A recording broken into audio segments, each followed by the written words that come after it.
Hey guys, welcome to the Sprint, our speedrunning talk show. We have myself, Frozentrually, JHobz, and Darkman here. And we'll be talking about Mega Man 2 and all of the speedrunning news this week. Well, actually, over the last 2 weeks, I guess. Yeah, so I guess let's just get right into it. Do we want to do a little bit of an intro on who we are again? Yeah, it's been, I mean, this is still episode 2. People probably aren't super familiar yet. Like Frozen said, this is Speedrunning Talk Show. We do it every 2 weeks now. And I'm JHobz. I speedrun a bunch of different games. Lately, I've been enjoying running Crash Bandicoot, Spyro, Spider-Man, and a bunch of other stuff. And I help out at GDQs for interviews and stuff like that. Darkman, go. Hi, I'm Darkman. There we go. That's all you need to know. All right. I guess if you really want to know something, I'm a Mega Man speedrunner. I also am strangely addicted to Final Fantasy IV free enterprise randomizers, but that's another story. And I also work on GDQs. I'm Frozentrually. I don't work at GDQ. I actually work at Pepsi, and I am the official Pepsi man of GDQ, I guess. But I speedrun Pepsi Man and children's entertainment point-and-click adventure games. The best kind of speed games. The only speed games. No, if your speed runs over 1 minute, isn't really a speed run at that point. It really isn't. All right, well, we got some news, guys. Yeah, we do. I'm going to go ahead and update the title here. We got news of the week. I'm going to kick off this segment because I was very interested in this thing. Spyro Reignited Trilogy actually just released on the 13th. That was a Monday, I think, or Tuesday. And it was super cool because Darkman and I actually got a chance to play it early as part of the Hotfix show that we ended up doing. So Darkman, I would like to hear just a little bit about like how that all came to be, because that was just super fun to be able to do. Yeah, sure. So it was definitely not something on our radar, but a friend of ours who works at GDQ, goes by Lizzie. She does PR for us. She happened to be friends with one of the people that was working on the release of this game, and he was very interested in, kind of seeing if Games Done Quick could do something for this because he's a big fan of speedrunning. So from there, it was just pretty easy. He was just like, yeah, you guys want some keys? You want to stream? Let's do it. So that's really how it started. Yeah, and so I got the key, I think, like 2 days before we were going to do the show. And so did the runners. Like, we all got it about the same time, and we had to stay all like quiet about it until we kind of announced that we were doing the show and stuff. So that was super. It was so tough to like kind of keep that contained. But it was that was the most work it's felt like playing a video game ever for me. I think because I don't know a whole lot about Spyro, but I was doing commentary for it, and so I think I delved into trying to play as much of all three games as I could for like 20 hours straight or something, to try to make sure that I had as much of at least like a base casual knowledge of the game as I could. And then an additional like 4 more hours of research on the old speedruns, like the original games. So what was this event exactly? Go into that a little bit more in depth. I believe that a bunch of runners came and they got to, who actually ran the Spyro trilogy beforehand, got to play the new remastered edition. That's what it was exactly? Yeah, so 2 runners were racing head to head in all 3 games on the remaster trilogy. And yeah, like you said, they were runners of the original games. And rather than do like one race of all 3 nonstop, we did it as like 3 any percent runs of the 3 games. And then also there was me and Spudleyman on commentary. We both also got the game so that way we could do our own research and make sure that, kind of we understood the changes between the original versions and the remastered version. And then it was like a 5 or 6 hour broadcast. That was a lot of commentary. Yeah. It was super fun though. The runners like had a blast and everything, and I think it went like 2-1, which is as best as you can hope for in a effectively best 2 out of 3 kind of, but 3 different games. And every game was around 2 hours or less already, like immediately. So that was pretty cool. Yeah. Really awesome to see all the knowledge transfer over. And now I've been running some 120% every now and then for Spyro 1 since then. Casual 120% easy. Yeah. It's not bad, man. It's a fun category. I highly recommend anybody like who wants to picks up that game and just goes, all right, how fast can I go from point A to point B and get everything? Blind racing in general is just always a blast. It's one of the more fun things in the speedrunning community for me. Definitely. Yeah, it was a very interesting event from my perspective, kind of putting it together, because like, at least for me, I've never been a part of something like this. And, I don't think we've done this sort of thing on GDQ before, to have this like sort of pre-release race. I get a chance to kind of like play a game before it's released and just showcase it. So it was super fun. I enjoyed it. It seemed like a lot of people in chat and the people watching it were enjoying it. So it's definitely the type of thing where, if everything kind of comes together, it'd be awesome to do it again. But, it's kind of hard to do it because it's like, to be able to speedrun a game before it's released is asking a lot. So you have to have that right game in order to do it. But it would definitely be awesome to do it again. It really worked out that it was a remaster of the original, or remake, really. But it was still, I would love to do that again. Just delving, even though it was, like I said, it was a lot of work of doing research and stuff. It was also super fun to do that. Just completely like learn as much as I could about a brand new speed game, at least for me. So how early did you guys get the game? Only about like 2 days before the broadcast. So not a lot of time to try to go cramming. 3 games. Remember, it's the Reignited trilogy. It's got 3 games in it. And we knew we were going to try to do some amount of all 3. So it was like, all right, well, I don't know what routes they're going to use because they don't know what routes they're going to use yet. So I'm going to try to play as much of all 3 games as I possibly can. It was super fun, though. Like, I still can't get over it. It was very awesome. Glad that Games Done Quick and Activision were able to make that happen. Yeah, absolutely. Big thanks to Activision for hooking us up. And yeah, I don't know if anybody in chat or anybody in YouTube, when you watch this video, you have maybe a game you think would be pretty cool, just put it in the comments, or you can type in chat. Maybe it's something we could do down the line. Who knows? You never know. Yeah. You never know that you would get this opportunity. No, never know what comes next, right? Right. But to talk about the game a little bit more, like just in terms of speedrunning now and stuff, now that it's out there and a lot of the original runners, any of them that actually have like, a PS4 or an Xbox One or whatever, they have started picking it up. There's some really cool stuff already. Like, I think there's already an out of bounds like I found in Spyro 2, maybe. And there's just a lot of skips in general being found for Spyro 2, a lot of like tight jumps in Spyro 1 that are getting found. And I think that Spyro 1 any percent is already like in the 30 to 40 minute range or something. Wow. At least for the in-game time. And it's like that's super nuts, seeing as like obviously they've got the original route to kind of go off of, but things are different, right? Like, yeah, I mean, look at like Wind Waker, right? Wind Waker, SD versus HD. The routes are so different now. You don't even know what'll be coming next. Everything could be completely broken a year down the line. A weekend though, all the routes are going to be. You just take the same thing and continue right. to do that. Yeah, so I'm excited to see. I want to see how, like, if people end up sticking with it over the next few weeks, because like we've seen this with the Crash Insane trilogy before, that like a lot of the OG runners kind of like picked up the game and they started running it for a little while, and then they put it down after like a couple weeks because they just preferred the old game. But Spyro is a game that like doesn't have a ton of like just raw movement tech in terms of like getting from point A to point B faster. It's a lot more of tech that is involved around getting height or involved around getting out of bounds and stuff like that. So making tight glides, tight jumps and stuff. So I wonder if there will be kind of like a group of people that end up sticking around with it from the originals to just like, see what they can come up with this new kind of set of physics and stuff like that. I always think that's super exciting. And I know we were talking with the runners. This is Chris LBC and Alex Dest were the two runners we had on the show. We were talking with them afterwards, and they were like, yeah, the game just feels very different compared to the original games.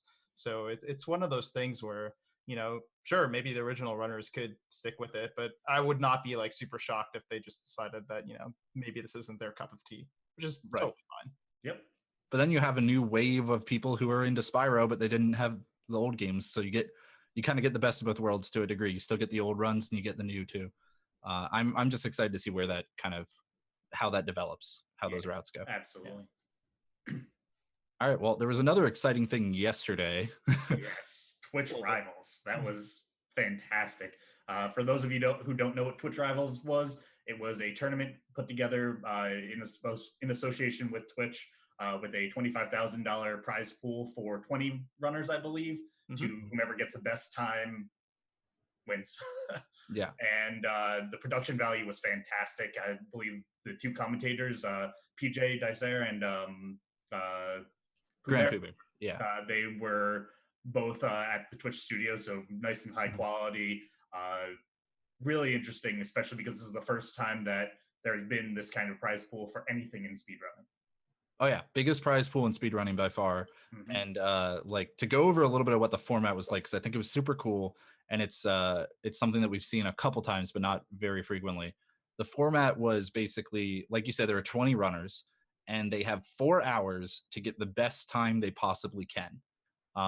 And during that 4 hours, they can reset as much as they want. It's not a head-to-head race at any, between any two people or anything like that, like your standard tournament. They could reset a lot.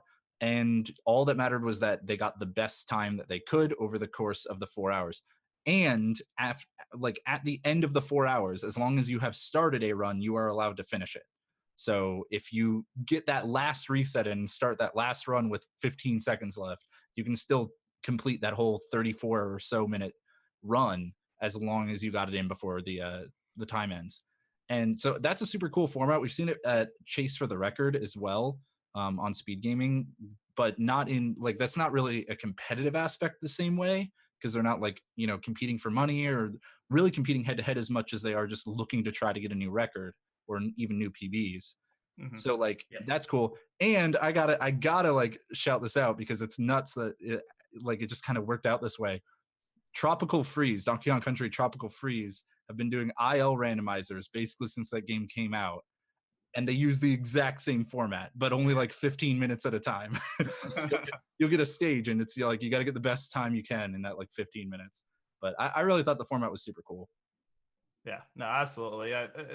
If you're gonna put 20 people together from speedrunning community for Mega Man 11 or just any game, and like what's the best way to make it competitive?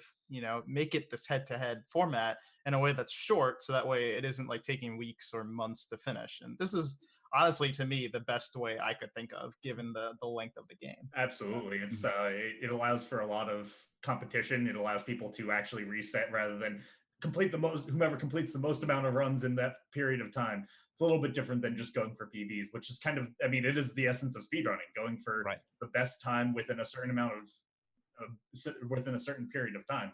That's what we do. Yeah, that was the kind of cool thing, is it's like, instead of the head-to-head tournament stuff that we see a lot now, it was like you're saying, like really getting a good slice of what speedrunning is like more often.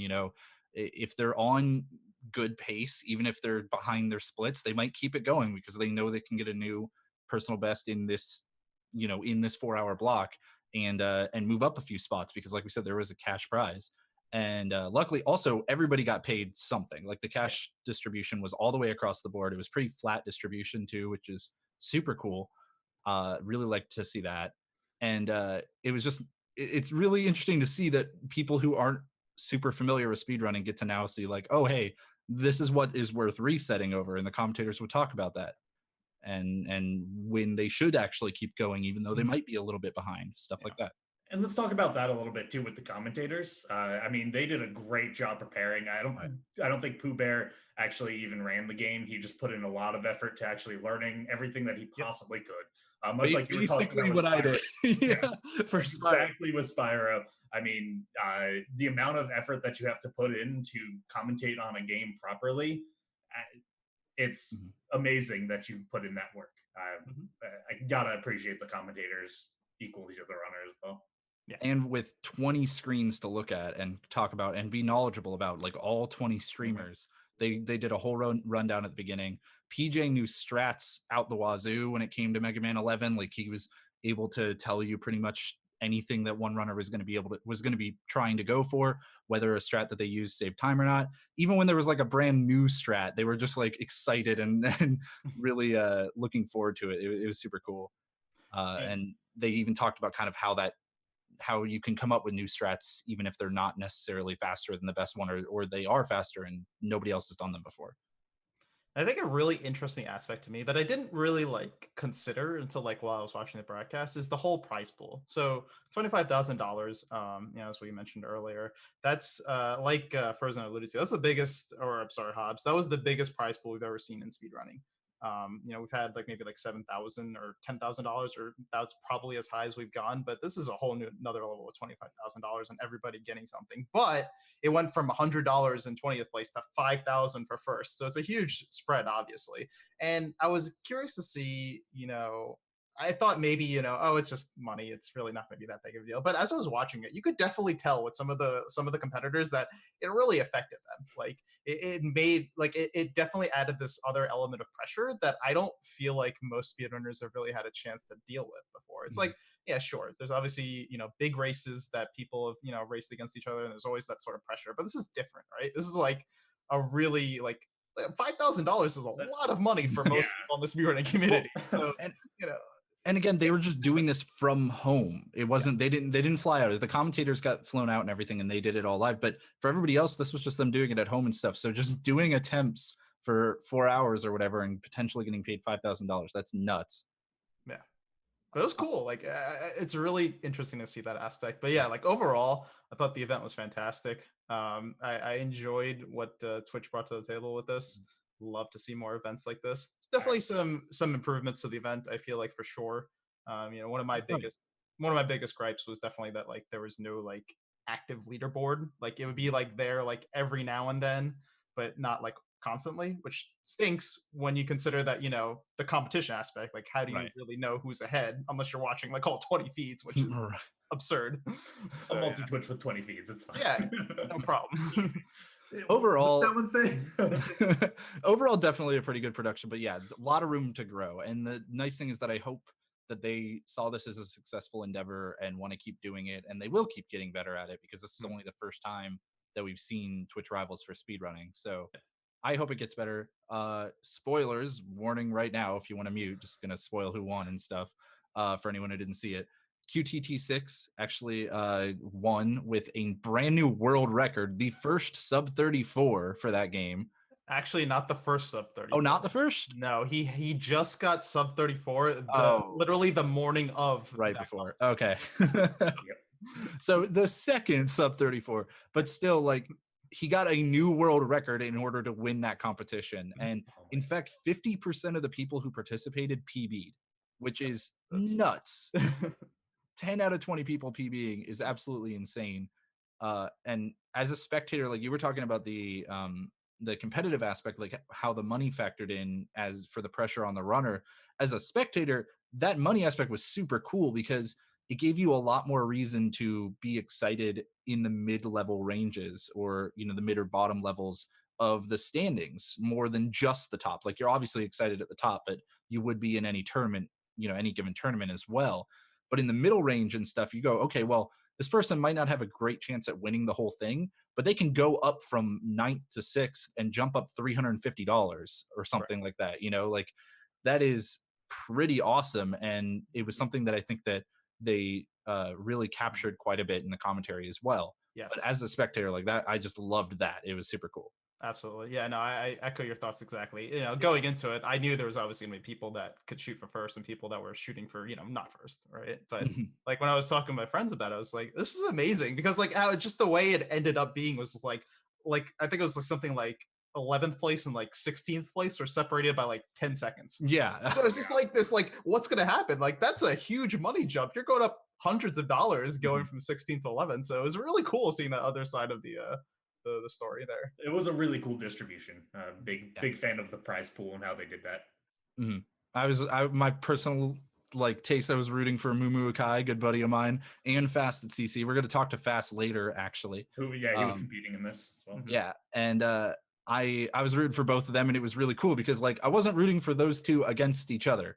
I was rooting for those two against other people around their level, right? Because, like, Mumu was in what I was talking about, like, he ended up in 9th, I think, total, and he was very close to, like, getting in 6th, or somebody else coming in and stealing that top 10 slot away from him, stuff like that. It was really cool to just see the improvements. I think he also PB'd during it, if I'm not mistaken. So awesome.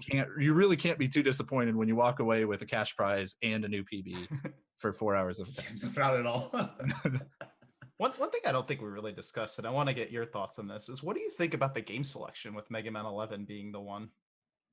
I liked it. I thought it was pretty cool because it wasn't some game that has been out for decades and is unbelievably optimized, and you kind of already have a super big spread of, like, these are the people who have put in years and years of effort of this, and they're gonna win. You had Mega Man 11, which has only been out for like a month or so, or maybe 2. That's 7 weeks now. Yeah, okay. So almost 2 months it's been out. So you do have people who have been playing it like since day one, and they're going to be your favorites. But you also have people who like picked it up a couple weeks ago, but grinded a lot of time in it and can actually get pretty close in terms of skill level. Yep. I really liked it, and you could see new strats occasionally. One thing that I thought also was just super big was that there was no, like, nobody was hiding strats or anything. Somebody came up with an improv strat during one of them, but other than that, like, nobody started trying to hide strats and be unsportsmanlike and kind of be counterculture to speedrunning in order to try to win that grand, you know, prize total or anything like that, which is great, because that's something that's like a necessity for future competitions. I think to highlight the whole like newness of it, you know, and saying that, like, you know, you kind of knew the favorites, but you also didn't know what to expect of the others. One thing that was a pleasant surprise to me is one of our third place competitor, Carter Freak, he ended up getting a 34:27, I believe, which is 23 seconds off QTT's time. And prior to this, he had a run that was like 35:48. So really? It just goes to show the level of improvement. Like, people, he's a total dark horse. I didn't even know he ran the game before he was part of the competition. He probably learned it strictly for the event. So it was really cool to kind of like, you won't get that with, like, you know, other games, like, you know, with older, more established games. Like, that was like the perfect way to kind of like get other people involved that otherwise you wouldn't be able to. So that was really cool. Yeah, I do like that it happened, 7 weeks after it came out and not Mhm. before its release, like the thing that we did, like we were talking about with Spyro. I liked that for what it was too, but for the competition, I think different aspects completely. yeah, it's definitely good to have it be out for enough time for everybody to get their casual playthroughs in and really get some community started in terms of routing, rather than just two people have each individually done their own routes and everybody's just hoping those are good. It's a lot better to see if you have developed strats already. You won't have blind commentators either, like not knowing the route, not knowing the strats. You can actually do research into it. That's proper research. Things are established. That is true. Definitely true. A little bit helpful. Oh man. Well, I think we all want to see it come back in the future, right? Absolutely. I would love to see more of those constantly. It'd be awesome. All right. If you all had to pick a game that you would want to see, the next game that you want to see in it, let's go. Frozen, I'm jumping to you first. Honestly, just because it just came out, Spyro There would you be go. something to see because it already has some history with the community. I get to see strats develop for that. See, they had the initial one pre-release, so then we can have something like a comparison, Something more pre-release, polished. and Yeah. then you get to see the post after speedrunners have actually gotten their hands on it. That'd be really cool. Darkman. Take a dark horse. Well, first of all, I would take Mega Man 11, but I kind of can't. So No, I'm saying for the next one. Yeah. I know. For the next one, I'm gonna go with Celeste. I feel like that's the type of game with like this high intense movement that people can really understand. And yes, it has a very established community, but just like you put a big sort of tournament like behind that, and I think it's gonna bring out some really good competition in that. So I think that would be a perfect showcase. Well, I'm just going to be straight up biased and say Crash Bandicoot Insane Trilogy because I'd want to compete in it or commentate it, honestly. But yeah, no, I'll just be biased on that one. I think that would be super cool.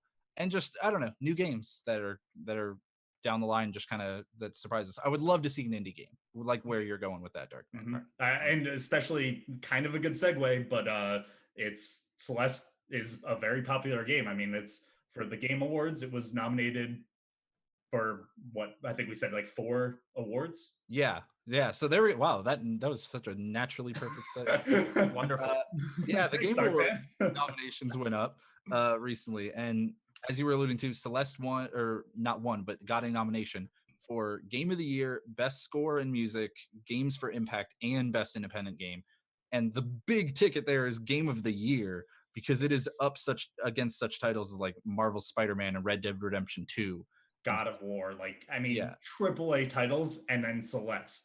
Great game, but just it's by no means a AAA title. That's awesome to see. Seeing an indie title for best game, yeah, that gets me excited. Oh yeah, and I like.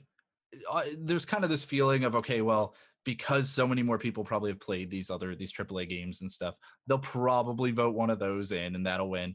But I would just like, first of all, it'd be amazing if Celeste somehow came out of left field and ended up winning Game of the Year. But even if not, I think it has a really good chance when it comes to best score in music, Games for Impact, and best indie game. Like, I could see it winning all 3 or any 3 of those. That would be super cool. We're not gonna like spend too long on the Game Awards because it's only tangentially related to speedrunning. But I'm a big fan of Marvel's Spider-Man. That went up there for what Game of the Year, best game direction, best narrative, best score in music, best audio design, best performance by Yuri Lowenthal for Spider-Man, and best action adventure game. So 7 nominations for that one. That was super cool. I would love to see it win a few there. The Messenger is up for best independent game as well, and that's had a lot of people speedrunning it. Yep. And Mega Man 11, best action game. It's up there for that. It's good. I'm not sure I agree, but I'm. Are we going to the hot takes already? Is that what this is? Not here. Every show I'm going to bring up how I think Mega Man 11 is one of the coolest speed games that I really hated playing casually. Every single one of our rehearsals, this gets brought up, if not more. And this exact interaction happens. Not now, Hobbs. Another time. All right, well, save us. Take us to the next topic, Frozen. So, of relation to last week, TGH just got a 28 in Celeste. Which is awesome. I mean, I forgot how much he PB'd by, but saved a whole bunch of the time that we had talked about previously. Yeah, 28.49. He got that on the 14th of November. So, like, not too, I think like a week after the last show and stuff, and that's just super cool to see. Yeah, it's insane for a game that's like, it's previously we were reviewing a 29-21, I believe it was. Yeah, that sounds right. Yeah, and to go down that much, like that's a significant time for a game that's under 30 minutes. Like that's a lot of things happening. Yes. And obviously we did discuss some of the things that could have made that happen, most notably the alternate route change, going to the different world. But for that to happen is just mind-blowing. Like it's crazy how much TGH has just put work into that category, and to take it down that much is. And to say how much work he's put into it, nobody took a game off of him in the Celeste tournament. Not a single game. The GSA one, to be clear, to the global GSA one, yes, that's correct. And like even the closest person to beating him was the guy in the finals who actually PB'd and still didn't beat. Oh no, that's ridiculous. That's pretty good. I know he already moved on to all chapters, and he immediately got world record over there too with a 1:15 on the 18th. So just super cool to see some awesome records come in right after we were just talking about that. So we just want to give that a quick mention. All right, Darkman, next one. I think you got some things to say about this one. Do I? I don't know. I'm guessing. No. So recently, this is more of a PSA. I think would be appropriate. That for those who are not aware, we do have a very important community resource in the speedrunning community, which is speedrun.com. So if you go there, you can check out leaderboards for almost all the games out there, with a few exceptions. So chances are, if there's a community for your game, you just go there and see if it exists. Unfortunately, there was a few issues with the site recently, and they had a DDoS. So some stuff happened, and some accounts were compromised in the result of that. So the main takeaway from this is basically, if you do happen to be a user of that website and you haven't used it in a while, they did a full password reset. So they require that everybody who had an account to go ahead and change their password. So if you haven't done that, change your password. That's basically the main takeaway from this. Also, I was gonna say, Frozen, I think you work in security, so you probably got a couple extra. Tips. So for people who don't know, a DDoS is a distributed denial of service, and basically you throw a whole bunch of data at a site to try to take it down. That portion didn't really have all that much to do with the password compromise. Only a handful of accounts were compromised, and those were likely because of reused passwords. So people using a password, say on Twitter, that they were also using on speedrun.com, and they got those passwords from the Twitter one and reused them on speedrun.com and got those accounts, compromising people who were managing some of the leaderboards. So the biggest takeaway to me is don't reuse your passwords. It just isn't really worth it.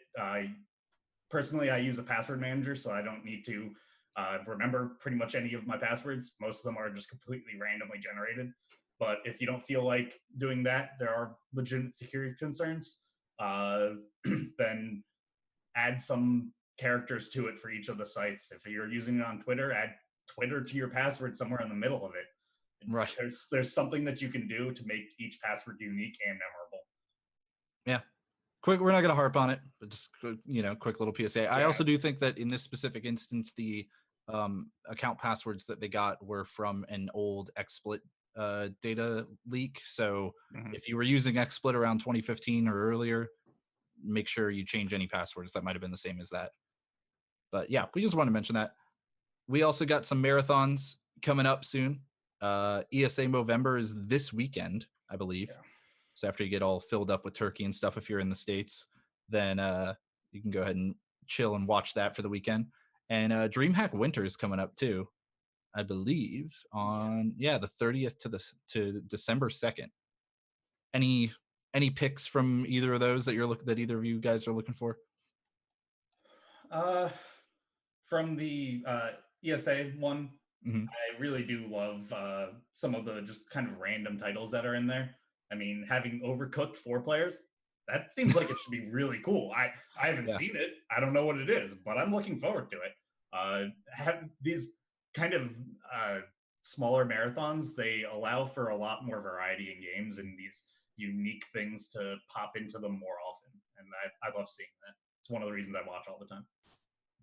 I'm looking for Crash Bandicoot Insane Trilogy again. Merkaz, who actually took the world record away from me for Crash Bandicoot 3 recently. I'm excited to see his run there. He's been grinding quite a bit. Like I said, he took record, and hopefully he puts on a really good show. This is nothing. This is this is a perfect early segue, but I'm just gonna do it anyway. You know who's playing Mega Man 2? Cool Kid. There we go. Oh. How does that tie in? What? I don't know. How does it tie in? Is he playing Mega Man 2 at? Yeah, he is playing. Oh, okay. Yeah, he's playing Mega Man 2 at Movember. So that's okay. Perfect segue. It's a little bit early, but you know what? I just have to go with it. Yeah, no, that's a good one. But also on the note of marathons, if you guys haven't heard, Calithon submissions have actually been extended due to all of the fires. They decided that they figured people might not have enough time to submit, get everything together, especially if you were displaced by the fires. So they extended it. Normally it was supposed to end today, and it will actually be ending, I believe, on Sunday. So if you haven't submitted for that and wanted to, go ahead and do that. Volunteer and game submissions. Need to get my submission in for that then. Yeah. All right. I think it's time we move on to our next segment. We still need a good name for this, honestly, but for now, we're going to call it Checking In. We're checking in with each of our hosts here. So first, I'm going to throw it over to whoever wanted to talk about that first topic, which I think is Frozen. That's actually me. Darkman. Okay, there we go. Yeah. All right. So if for those who are not familiar, Pokemon Let's Go just released the other day. Was it Let's Friday? Go Pikachu and Let's Go Eevee. Let's Go Pikachu and Let's Go Eevee. I think it was Friday, yeah. Yeah, it was Friday. And I know like leading up to the release of it, there was catching a lot of flack. It seemed like a game that just wasn't really a great game. I don't want to use the term like geared for gamers because I don't really like that term, but it felt like a game that was not really something that was going to be like a great speed run, or it just wasn't like you're going to maybe play it for a few minutes, and it wasn't that type of game that like people were going to enjoy. But yes, I watched quite a bit of it over the weekend. It was actually a surprisingly decent game. It's very reminiscent of like the Red and Blue days. It's very similar in that aspect, but with the whole new style of the way it works. And honestly, like the gameplay is really solid. It has motion controls to it, which I've heard are quite interesting at times. Like seeing somebody try to throw like a Pokeball and try to catch something is like, it's very similar to Pokemon Go for those who have played, except think with like motion controls, except instead of your phone. So it's really awkward at times. But aside from that, it's honestly a decent game. I saw like my pal Kizaron doing some attempts of it over the weekend, so he was kind of getting into it. So yeah, I think it has the potential to be a decent speed game. It was really funny to see Kizaron and Etiquette kind of trading back and forth on Twitter, like, haha, I got the world record. Day one world record. There's one being like, haha, I won, I got the day one world record. And then continuously back and forth. I think it happened like 3 times each of them. Oh no, I'm gonna be faster than Kizaron, or Kizaron's gonna be faster than Etiquette. Always a good time to see that kind of banter. I know Orland's been working on a lot of routing for the Let's Go Pikachu edition and stuff too, so it'd be good to see where that all goes, because like you said, it's Pokemon, but like it's totally different, right? Like you don't fight any wild Pokemon. Are there battles at all in it? Or... Yeah, no, there's battles and all that. See, that's what I thought initially. I was like, oh, is there like no battles, or you just like catch Pokemon like Pokemon Go? Because that's what I thought, right? It was gonna be very similar to Pokemon Go, but no, it has like battles and all of that. It's a lot more similar to a traditional Pokemon than most people think going into it. So that's basically the big takeaway from me. Yeah. One of the interesting things about it too, from like the speedrunning perspective, is I think like Pokemon Sun and Moon didn't get a ton of popularity for speedrunning, mainly because it has like a lot of cutscenes that you can't skip, from what I understand, which is not something you traditionally really get in Pokemon a whole lot.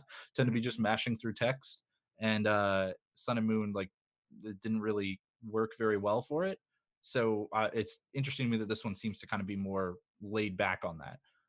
And hopefully that's also indicative of things to come with the newer Pokemon game that's scheduled for 2019 or 2020, whatever it is.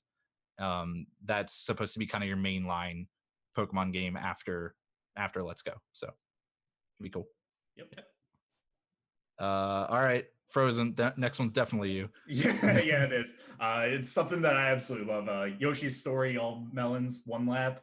Dan Salvato came back pretty recently and got a sub 20 in it. Not all that much to say, but I love the game. It's adorable and actually a pretty good speed game to me. And seeing he's he is the guy really when somebody thinks of Yoshi's Story, all melons. Dan Salvato. He's submitted to every single GDQ in the world.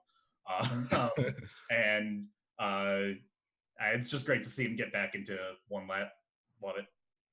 Well, because he hasn't even been speedrunning for lately at all, right? He's been mostly working on his game dev stuff, understandably considering how big DDLC got.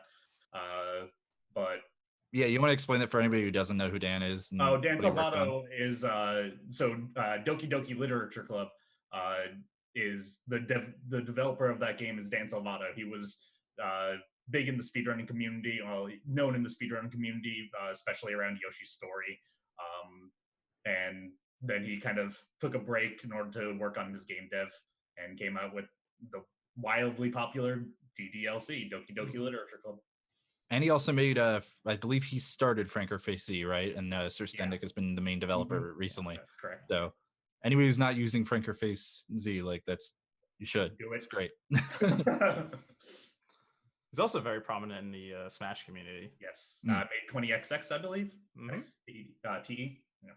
Always cool to see people who take a break end up returning to speedrunning stuff. Because so every now and then you see kind of that person who says like, oh, I'm done with speedrunning forever. I'm retiring from speedrunning because I'm sick of it or whatever, or I've done what I wanted to do and stuff. And I've always been a person where my philosophy is don't work in absolutes with that kind of thing, because it's always going to be there, right? Like you can take a 10-year break from speedrunning and still come back and start speedrunning again. It's not going to go anywhere. It's not like you can't do that. So no reason to kind of put this arbitrary limit on yourself and just say like, oh, I'm never doing this again. So I always like to see people kind of come back after long breaks. I believe this last one is yours, Hobbs, around the mystery. No, this is back to Darkman again. So okay. Well, I'll just keep on mind. Okay. Yeah. Okay, the second we started getting into this topic, my light flickered as if a ghost just kind of floated through. I'll set it up, Darkman. You can give us the story here, but basically, for anybody who's been keeping an eye on GDQ Hotfix over the weeks and stuff, mystery tournament tends to show up here a lot, and it just did recently as well. And in fact, the mystery tournament just finished.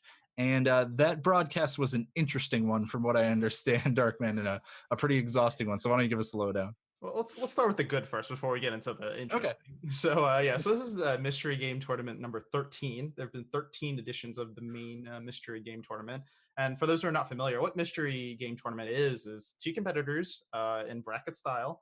They face off against each other in a speedrun competition. However, they have no idea what the game is because they only receive it mere moments before the actual race begins. And the idea of the race is that it is a game in which none of the competitors have played before, or they're, in most cases, are not familiar with. They've never seen it. So it becomes a case of blind racing, which is, exactly that term. So it becomes a case of who can adjust to the game mechanics on the fly, who gets it better, who adapts to what's in front of them better.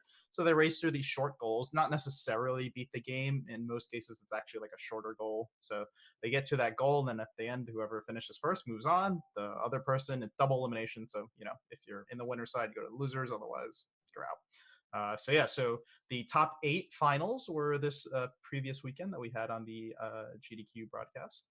And yeah, it was exciting. A lot of interesting stuff happened.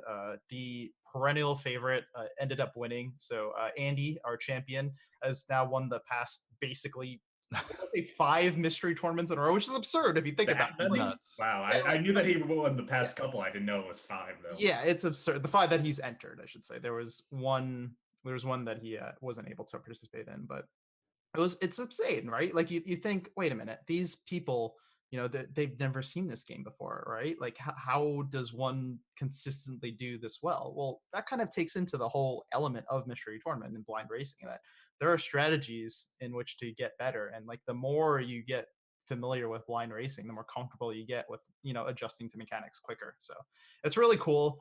The TLDR of the interesting is we basically had a broadcast that should have been like 4 hours, take like 6, due to various game redraws, games not working, 144 hertz advantage, games that for some reason ran slower on some computers and faster on others, and we could not identify why. Well, and my personal favorite, an issue that comes up time to time, but never in the grand finals, one of the runners that actually ran or had played one of the games that had been selected, right? Yeah, so that does happen in the course of a normal tournament. But during the top 8, they specifically pick games so that this doesn't happen, and somehow it happened. We were The just most obscure garbage. Like, yeah. This game was like PSP game. I forgot the name of it. That goes to show you how obscure it is. I don't even remember the name. It was just like this obscure PSP game, and the race was like, yeah, I played this game before. It was really good. I should go through the list of mystery tournament games for the freezer. You should. But yeah, no, it was super fun otherwise. And once again, congratulations to all the competitors and Andy for winning it. And that stuff gets thrown up on YouTube also, right? I believe. Yep. So we'll be putting that on shortly. Well, given the holidays, probably might wait a little bit, but yeah, we will be putting that up on YouTube. But there's some old ones if you haven't caught Mystery Tournament before. Always a super cool thing. There was also even a GDQ. It was like a GDQ 2015 or SGDQ 2015 or something like that. That even did like the finals for Mystery Tournament live, which was super cool because they got to do that all. Long ago? It might have been 2016. I don't quite remember. 2017. No, really? 2017? Wow. Okay. In any case, that was super fun because they got to use unique controllers since they had everybody in person. That was fun. But yeah, check out Mystery Tournament if you haven't. Definitely. Big shout outs, by the way, to Mystery Funhouse. So they are the Twitch channel that kind of handles most of the streaming of the actual tournament. We just do the top 8 because they, think it's cool there. But check out Mystery Funhouse if you want to see like more mystery action. This is cool. Awesome. Well, that's going to do it for our first little section here. We're actually going to take very quick break, just hopefully 30 seconds or so, just to bring in our guest because we're going to jump into our speedrun analysis for this show. And that's going to be Mega Man 2. We're going to be looking at Cool Kid's world record for Mega Man 2. And we're going to have special guest fastatcc with us here in just a moment. So we're going to throw it over to a break and we will see you all very soon.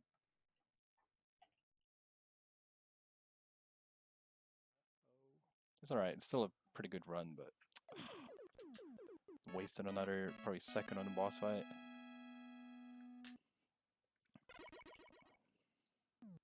Probably not actually. More like maybe like a half second on the boss, but still silly.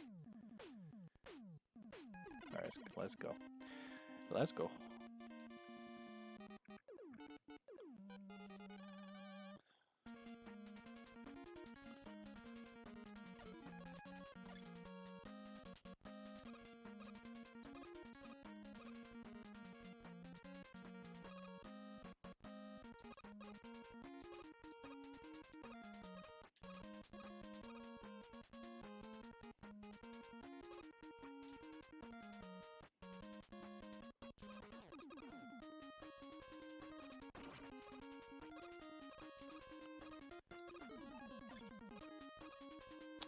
Press it right too early. The enemies don't spawn until you press face right after the sip, but I think this is still gonna be slightly faster in my PV. It's not that bad taking that hit like I did.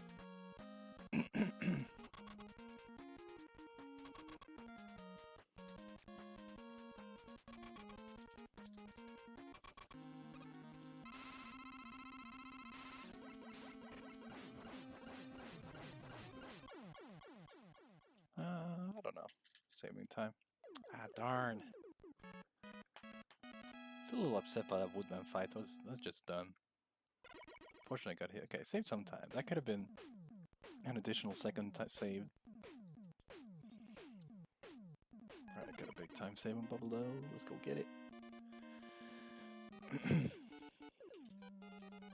I'm a little sick belt us in, so that's probably it.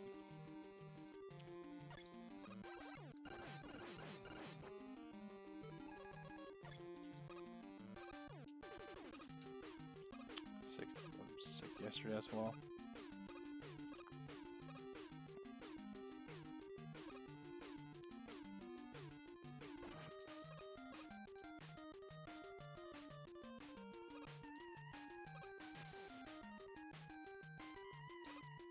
All right, welcome back, everybody. We are joined now by fastatcc, who's going to be talking to us about Mega Man 2. Fast, first of all, welcome, and thanks for being here, man. Yeah, absolutely. Thanks for having me on. This should be fun. We got to immediately just give you congratulations on second place, I believe, right, in the Twitch Rivals event yesterday. That was a blast to watch, as I'm sure you heard us talking about at the beginning. Yeah, no, I can't believe that I was lucky enough to be able to participate in this. Obviously, second is not first, but man, was that a fun event from start to finish? And it seemed like everybody in my chat was really getting into it, and I really hope there are more of these things. Yeah, and still, like, I thought your performance was awesome. Like, it was fantastic. I mean, you were neck and neck, right? Like, you were up there for a while. Because I assume you were getting updates from the chat throughout to understand where the standings were, right? Oh yeah, absolutely. Like, I wanted them to keep those things coming. So yeah. What time did you end up with, Fast?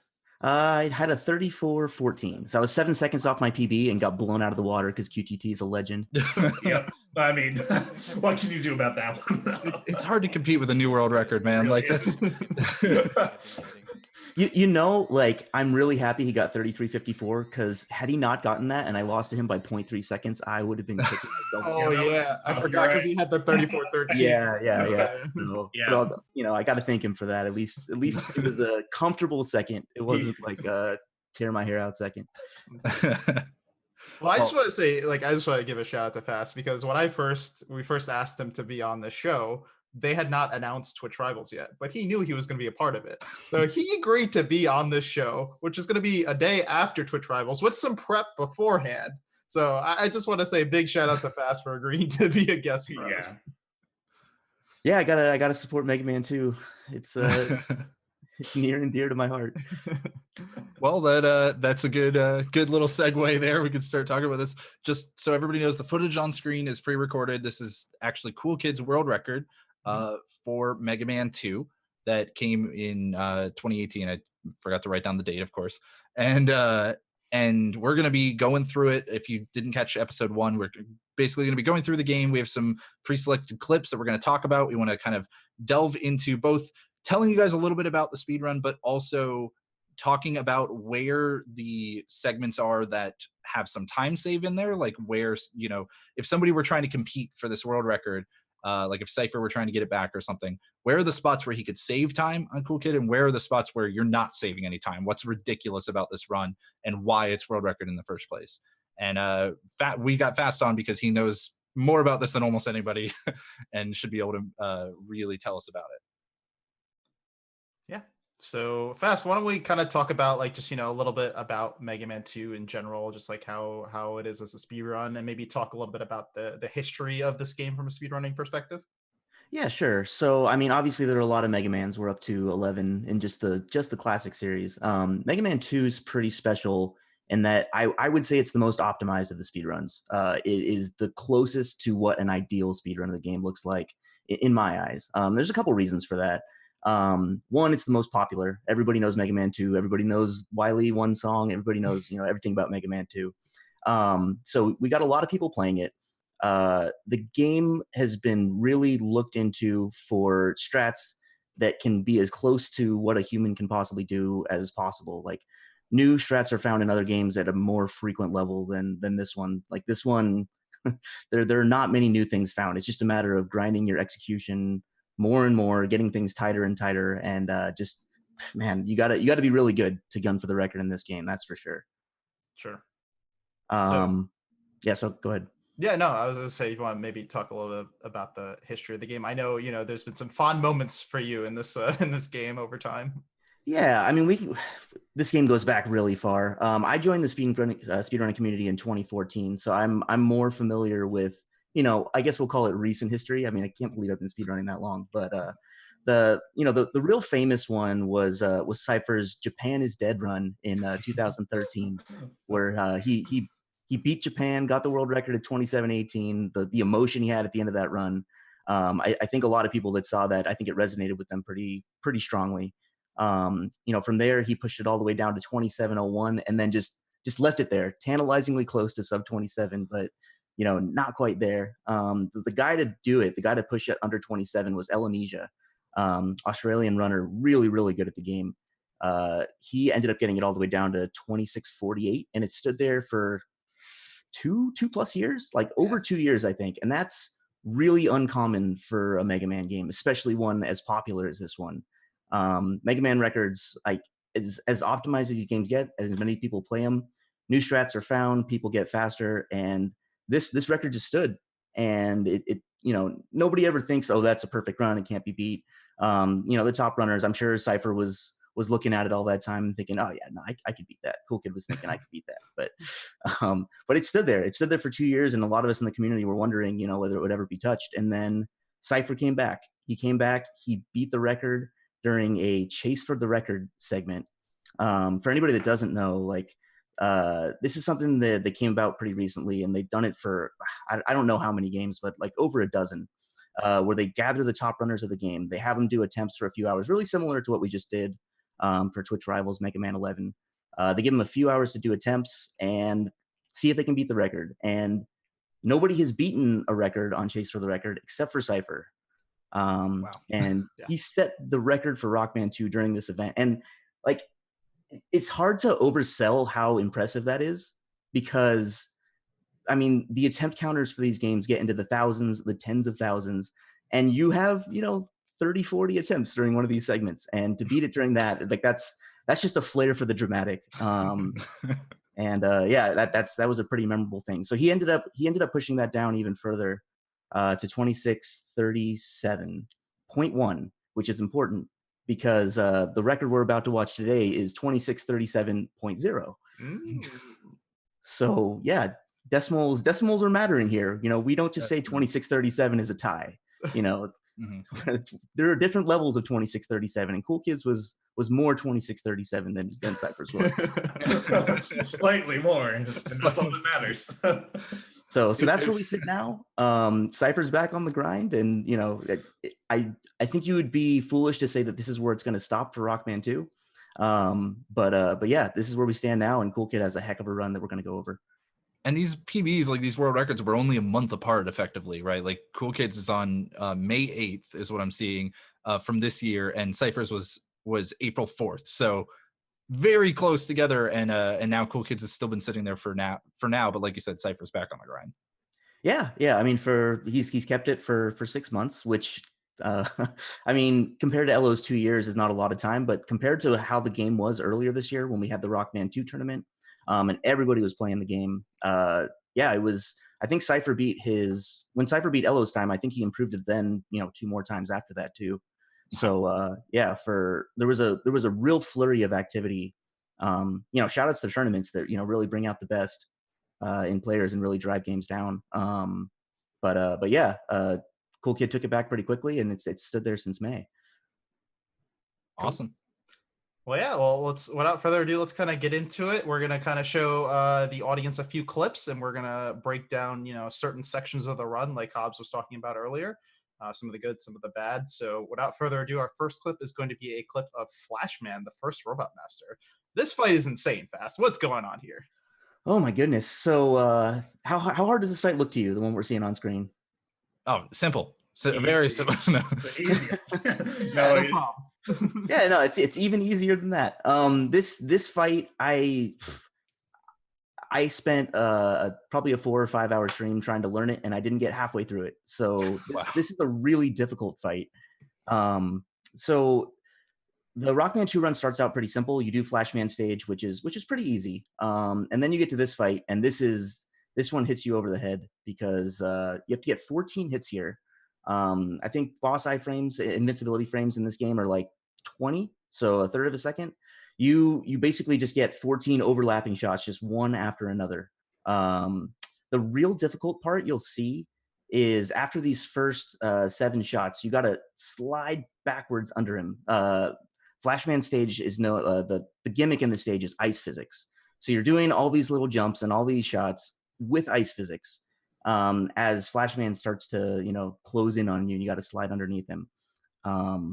It's a really technical fight in that the way Flashman's pattern works, and you'd see this more like on flat ground, but he walks for a set amount of time, and then after that he will freeze the screen. You lose I think he freezes it for 2 or 3 seconds, something like that. For as optimized as this game is, if you miss even a single shot here, there's a really high chance that you're going to get frozen by Flashman, and it's a reset. Like, you basically have lost your run already at this point. So these 14 shots have to be really precise, and you can't miss one either.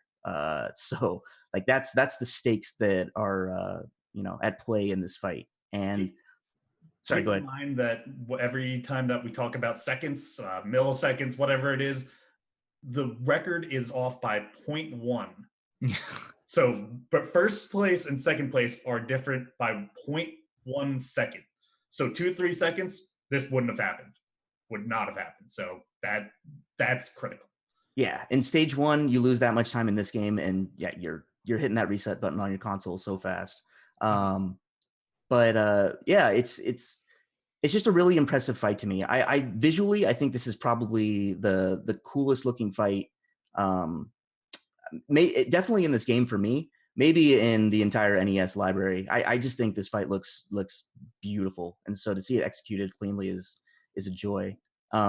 Since we're also talking about places where the record can be improved, so we're gonna get to a point after the turn here where you see he kind of basically anytime Flashman is flashing, that means he is in an active damage state. He has invincibility frames. You can't hit him. So when you see that little gap there, that's just a little bit of time, like maybe 0.1 second. Again, a big deal with this particular record. That Coolkid is not actually putting damage on him. So as clean as this fight looks, there's still just like that little bit, and like those little bits throughout the course of the entire run, like that's what makes the difference between first and second place. Gotcha. Yeah, nuts. I think one of my favorite parts is like, if this wasn't difficult enough, we're dealing with ice physics, you're just sliding around the entirety of the stage. So yeah, you got to get those 14 shots in. Oh yeah, you're also slipping and sliding. Yeah, that's why I say, like, even if this fight looks kind of complicated, it's harder than it looks. Yeah. It's kind of hard to believe, right? A fight that looks this hard. Oh yeah, it's actually harder than that. Yeah, there's that little slide underneath Flashman that is sitting there. You can barely see it. It's you have to. I had to look a couple of times, even when you told me. I was like, oh yeah, right there. Oh, okay, that's what it happens. Yeah, the important part about that landing spot is if you land straight down, the ice physics doesn't grab you. So like, but if you start moving right too soon, you're just going to crash into Flashman. So like at the very last second, right before you land, you're getting your movement going to the right so that you have the momentum to slide under him. It's crazy.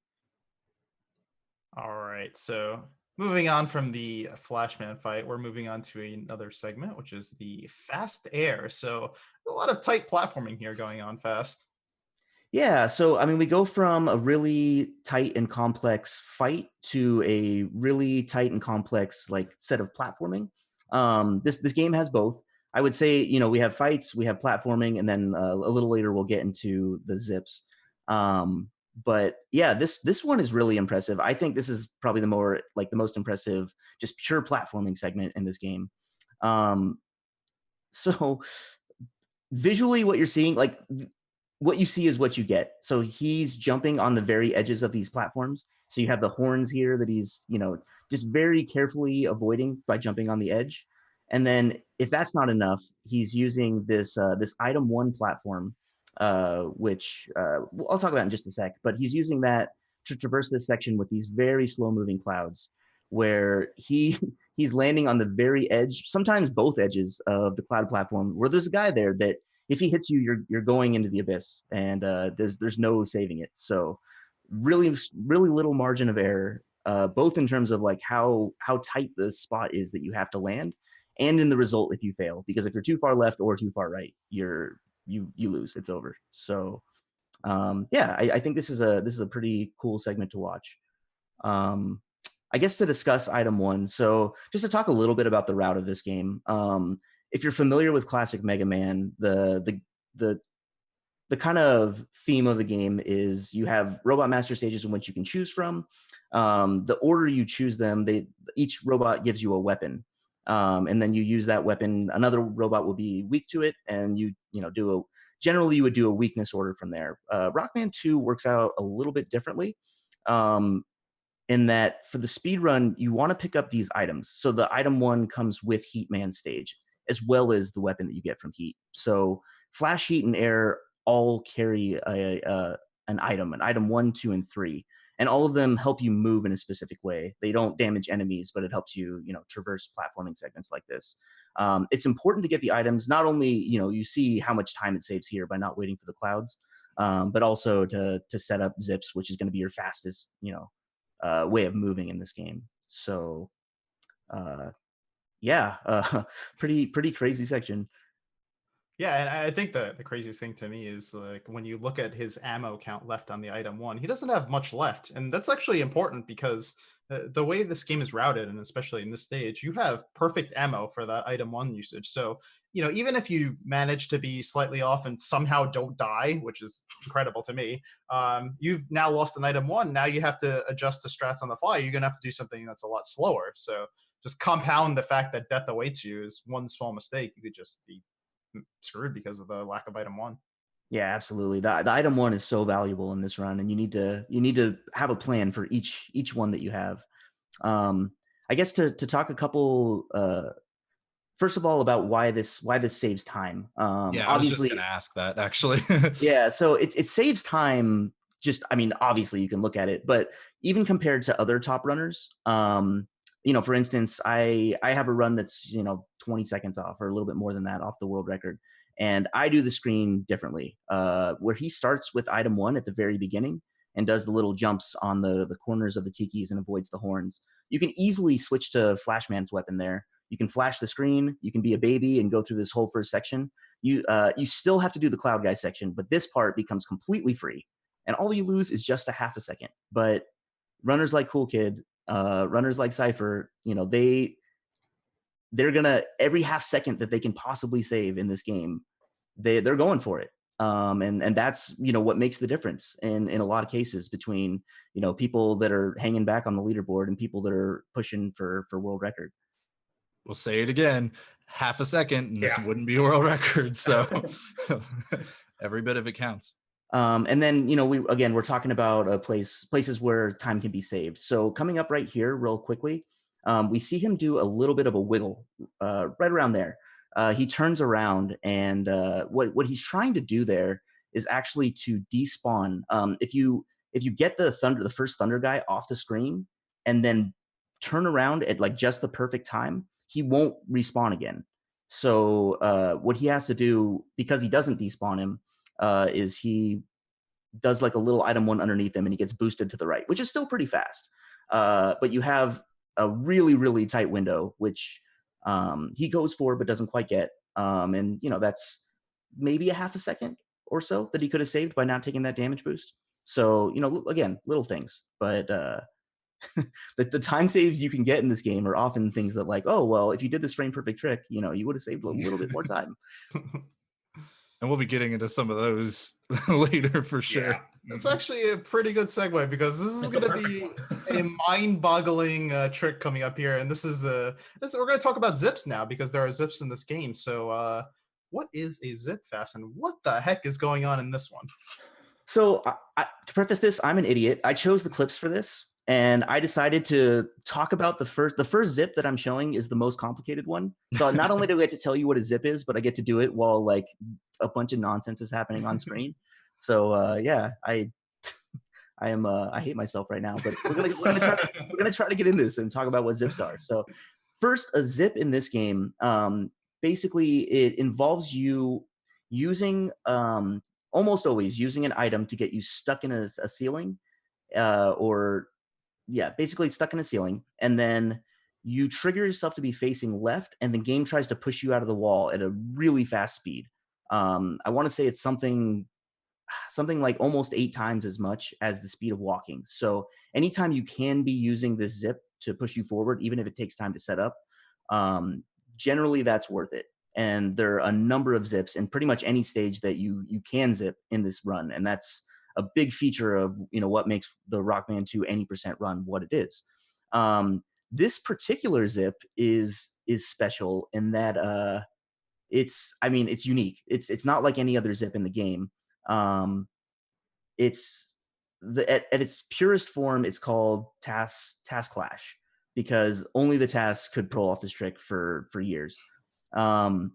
And sorry to interrupt you, but a task being a tool-assisted speedrun, so they use actually they own emulators. They play the game one frame at a time. They play it very slowly so that they can do all these crazy tricks that otherwise a human probably wouldn't be able to. Yeah, it's basically like a demonstration of what's possible in this game if you were a computer. And then humans do the best they can to try to get as close to that as possible. And a lot of times things in the tasks are impossible and will always be impossible. This is one of those things that was impossible for a while, and then it became just the standard thing that runners have to do in this game, even though it's very, very difficult. And part of the reason why people do this on a regular basis is because of the man that we're watching right now. This setup for the trick is called the Biggie Special. Cool Kid in his past life was known as the Big Boy.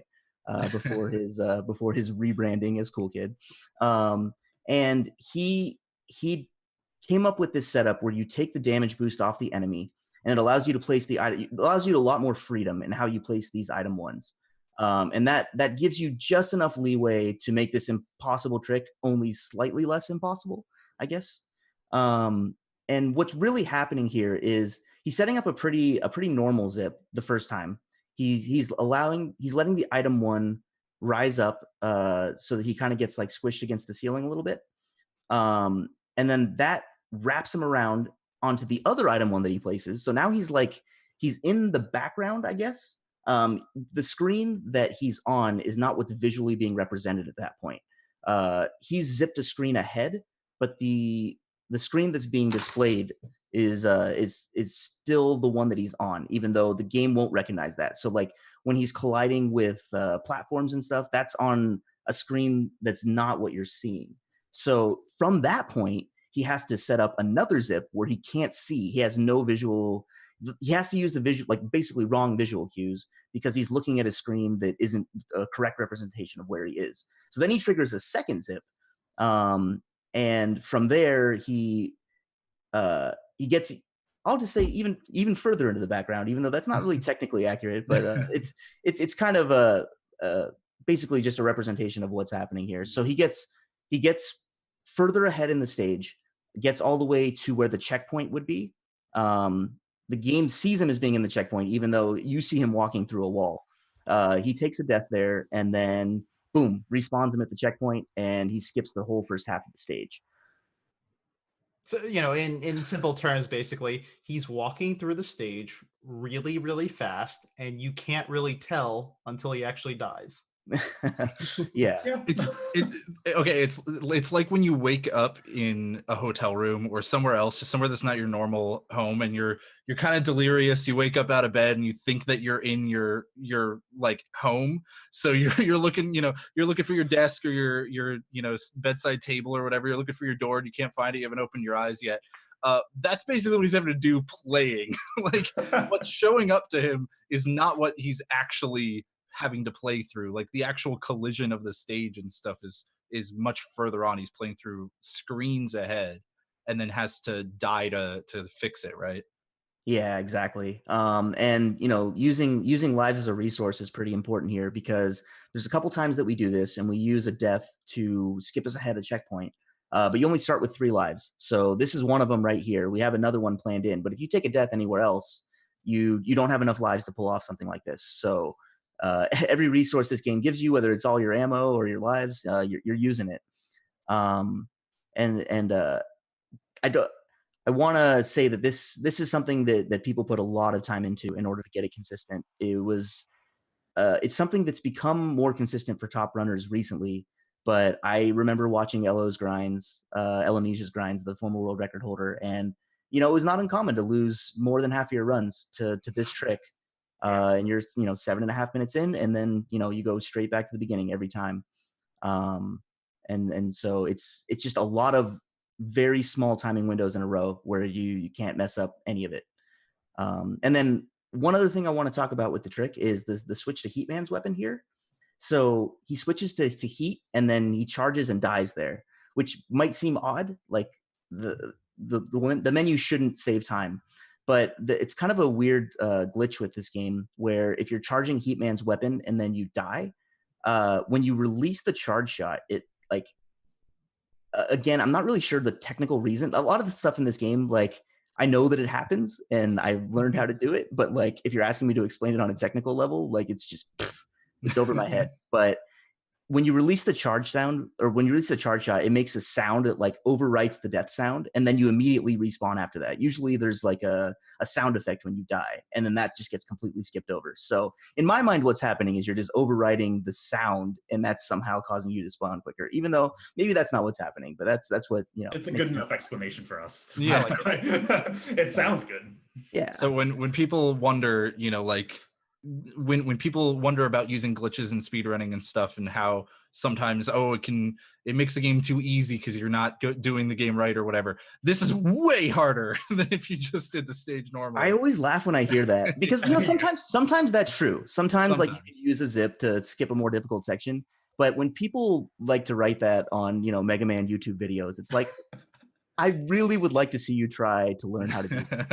I know how much time I put into it, and it is so much harder than playing the first half of this stage. It's not even fun. I believe that you told us yesterday that this is the trick that you spent the most time practicing. And just before you were talking about on Flashman, you spent 5-ish hours trying to learn about half of it.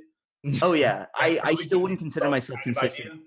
Yeah, to this day, like I have a decent time in this game, and I would not consider myself consistent at this trick. This is really, really difficult. And by decent time, he means about 20 seconds off of world record. So it's a little bit more than a decent time.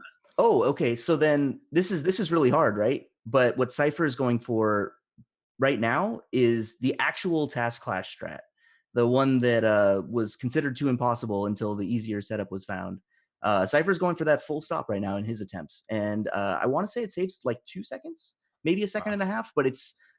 I mean, where this game is at, it is a considerable amount of time, and it is also considerably harder. So, you know, there are time saves in this game.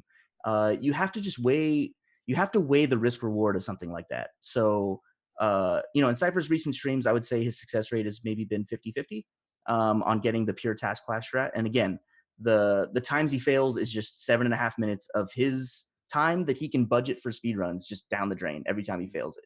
So, you know, going for the safer strat will get you more runs, but at the same time, your ceiling is going to be 1.5 seconds lower. So you have to make those decisions. And speaking about Cool Kid's run, I can't, you know, speak for the man himself, but his strats are all things that he can do very, very consistently. And his hallmark in this game is his consistency. I would say Cypher is a faster runner overall. His ceiling is a bit higher, but Cool Kid makes fewer mistakes than anybody who's ever played this game, and that's why he's on top right now. That's funny because that kind of lines up with the record we looked at last show, which was Celeste, where TGH we were looking at there were some strats that he didn't go for, but he preferred to not lose runs to it. He preferred to have consistency, and time again that tends to prove pretty true for a lot of world records. Those are the kinds of people that end up being able to get those times that are seemingly unbeatable for a while just because they've got the consistency. All right, so we're gonna move on. And you know, if you didn't have enough zip action, we're just gonna play another zip for you. So this is the Quickman zip, and this is pretty cool. So what's going on here, Fast? Yeah, I like explaining this zip because this one feels really standard. So this particular zip, I guess to kind of look at it now we can see kind of more clearly what's happening. He's using an item 1 at the beginning. We'll see it loop around here shortly, but he's using the fact that the item 1 rises. So he's placing those item 1s really tightly, trying to get wedged pretty close to the ceiling. And then he stands still facing right. The item 1 will go up, and the game does not check for collision between Mega Man's head and the ceiling if you're on an item. If you try to jump into a ceiling, the game will recognize that you shouldn't be able to go through it, and you'll bonk off of it. But when you're on a moving platform like that, the game doesn't make that check, and you can get up into the ceiling, and then from there, the magic happens. If you can figure out a way to get yourself facing left, the game will push you forward at incredible speed. So you can see how much time would be saved because, I mean, the walking speed in this game is not super fast. So if he has to walk this whole corridor, it's going to be a few seconds slower. So what's remarkable about this particular zip, not only is the setup really good, item one setups, like trying to get the item one as close to the ceiling as possible without pushing it, placing it too high where you get like kicked out and don't get the zip, is really important. So he does that well, but then he also manages to trigger this zip on the first frame. So he goes from facing right to facing left on the absolute first frame possible. So that means that if he did it any earlier, he wouldn't get the full zip. He would get exited out of the ceiling, would probably lose 4 or 5 seconds, and that would be a reset for him. If he does it later, he's fine. He doesn't get this part, this quarter zip right there, because by doing it on the first frame, you're able to stop Mega Man from going all the way up into the ceiling. You kind of like trigger it before it pushes you as high as it wants to. And so what would happen is instead of zipping through that quarter and getting that really fast speed again, he would have to walk across the top. So anytime you can be zipping instead of walking, like that's gold in this game. So yeah, frame perfect, saves a couple seconds because he was a madman and you know, tried to push it as tight as he could. Yeah, because if you happen to be early on that zip, you know, you're just going to be ejected out of it, correct? Yeah, exactly. Yeah, if you're early, then you know your run is over, and if you place your item one too high, your run is over. So yeah, he dodged those minefields just fine, and ended up coming out really good and saving some time here. Remember, that means we're talking about button timing with precision of 1/60th of a second. Like that's nuts. Yeah, one frame. I mean, if you hear about that, you have to keep it into context of what game's being played. But these NES games are 60 frames per second. They're not 20 frames per second like some games are. So you really have a very, very small window to hit this. Cool. Now the other thing, as I understand, when he gets up to the door, there's another thing that he has to do there in order to kind of make sure everything worked out properly, right? You want to explain that a little bit? Yeah, that's a good point. So this zip is pretty famous because it can soft lock you, which means if you do it incorrectly, you get stuck in the game where you can't kill yourself, you can't progress, and all you can do is power off your console.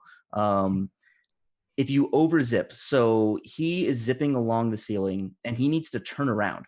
It's not enough just to zip across the top and just hit the door. The game won't recognize that you hit the door if you're facing left. You have to turn right at the proper time. So as he gets to the end of the zip, pay attention. He turns basically right at the door. He was one frame before the door when he turned. If he goes past the door, then yeah, there's nothing he can do. There's no enemy on screen even to kill yourself. So if you do that in like a race setting, you have to turn the game off, and hopefully someone allows you to password back to the stage. Otherwise, you have to start from the beginning of the game. So, but for the purposes of this, it's a reset the same as any other. But the precision of turning around at the end, you're basically moving one tile per frame. So it's the same type of precision where he was one frame off from doing it perfectly and turning right at the edge of the screen. But if he pushes it too far, then yeah, you're pressing your luck there. And keep that little like wiggle animation right before the door. Keep that in the back of your head. Keep that in mind, folks, because we're going to come revisit that later. And I know you want to highlight this boss fight a little bit. Seems like it went pretty well. Yeah, so Quickman is just a massive jerk. If you've played any Mega Man game with a Quickman in it, I think Capcom just wants to make him as big a jerk as possible. Got that smug look on his face too, like he knows he's a jerk. But this he can give you all kinds of patterns. He's super random. But if you see what he does here, he jumps to the side of the room and then just sits there. He just sits there and takes it, and Mega Man is happy to dish it out. And Cool Kid gets a fantastic fight. But I mean, Quickman can jump directly into you to start the fight, and then he can do a super high jump where you can't hit him until he comes down. He can jump across the room. But yeah, he decides to just give a nice chill pattern and sit in place and then let Cool Kid do his thing. So that was very nice of him. And a bad pattern is not a world record, just to kind of put that in perspective. 0.1 seconds off. And if you miss one of your shots, right, you have to wait for that to explode, try to lead him into it because you can only have one of the shots out at a time. Yeah, absolutely. You have exact ammo for this fight, and you can't shoot another one if you miss. So you have to decide how bold you want to be, because he can jump really quickly, and if you mistime that shot, it's just going to go right past him into the wall, and you're going to lose probably at least 4 seconds just from missing once. So, yeah, you gotta really time this fight out. There's a lot of things that can happen here. Cool.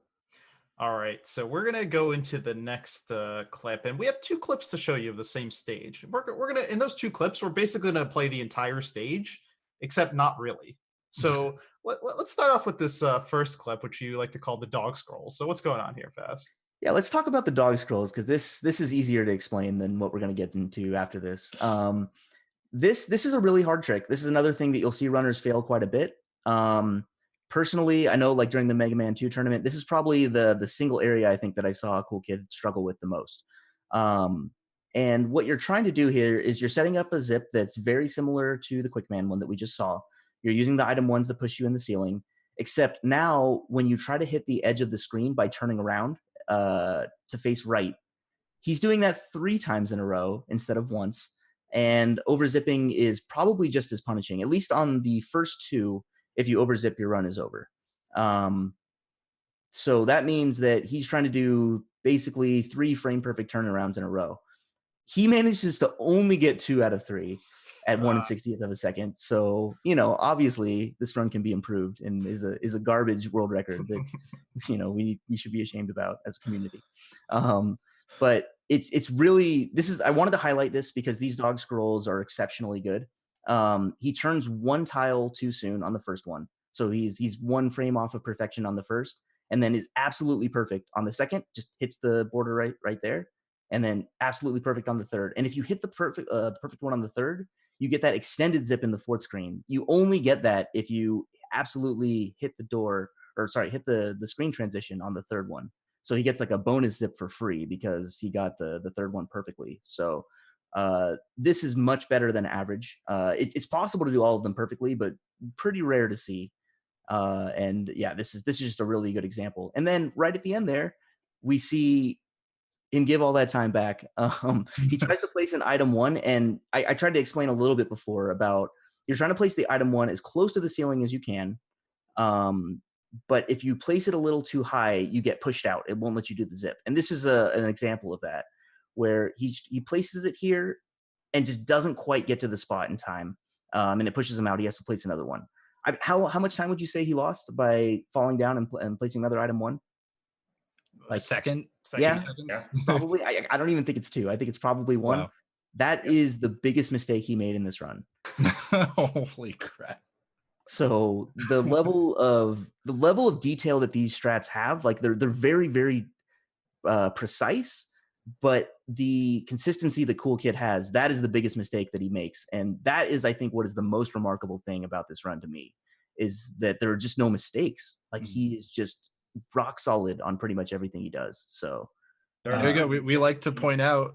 Sorry, go ahead, Frozen. There are improvements to make, but few mistakes on what he actually did. Sure. So like how you improve this run, and I think this run will probably get beaten by 10 seconds maybe at some point in the future.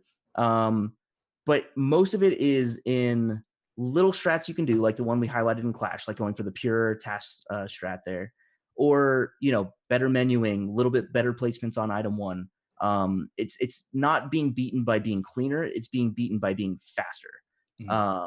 And that is the challenge of anybody that wants to beat this run, is they need to go at the cutting edge without going too far. And it's really, really hard to do in this game because the game is not easy. There are very difficult things in almost every stage.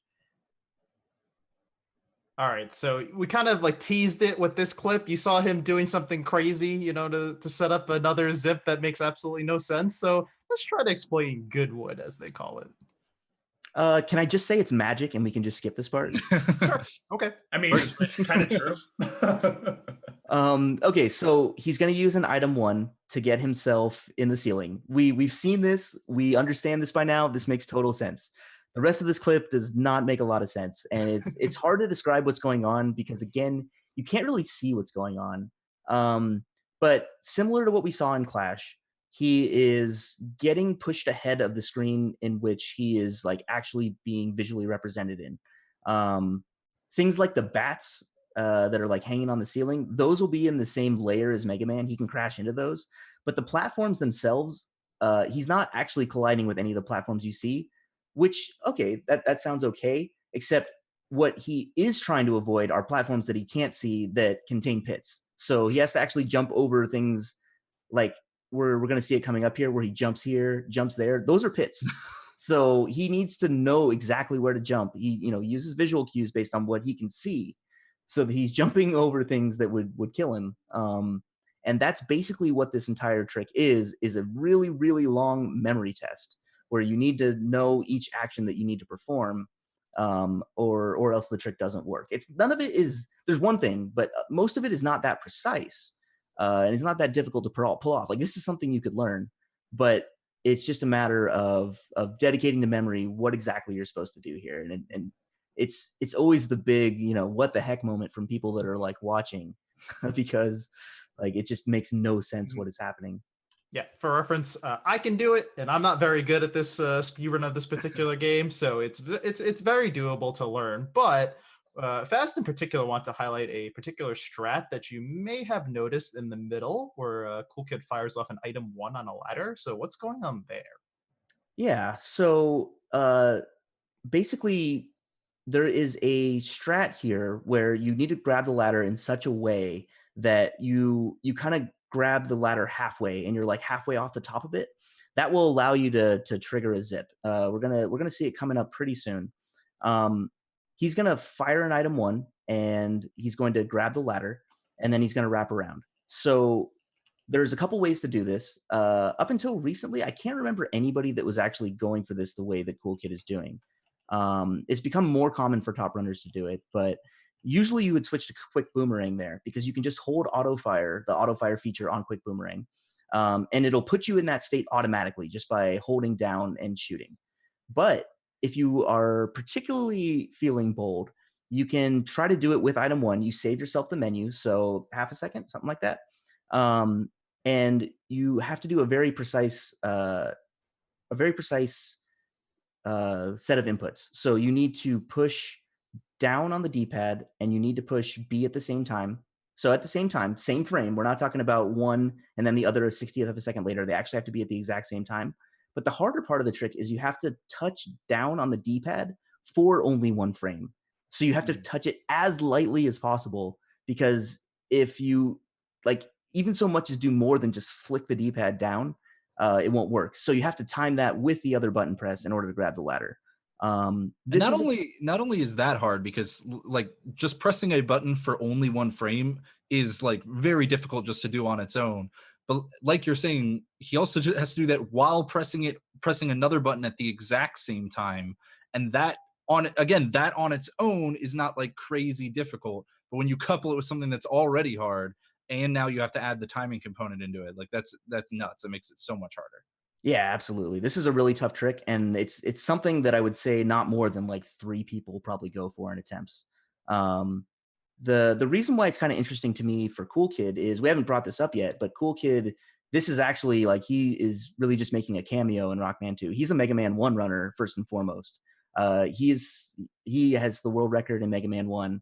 And that's the game that most of us know him for. Like, he has completely pushed that game far beyond, what we thought was possible. And then he comes into Mega Man 2. You can see his attempt counter. He's done 8,500 attempts. So, he definitely put his time into this game. But if you compare it to the time he's put into Mega Man 1, it is considerably less. And so this is a trick that he basically borrowed from Mega Man 1, because it's a really important to the speedrun in Mega Man 1. You use it to get the magnet beam early in a Leckman stage, and without it, the current any % all stages route is, it's impossible. You actually have to do it. It's mandatory. So he's gotten so comfortable with it in that game that it's a no-brainer for him to do it here. And I think his consistency with the trick, you'd have to say that it's thanks to all the time that he put into Mega Man 1 getting that trick consistent. Cool. All right, so moving on, we're going to go to another zip surprise. This is in Bubbleman, and it's a very interesting way that Coolkid does this one.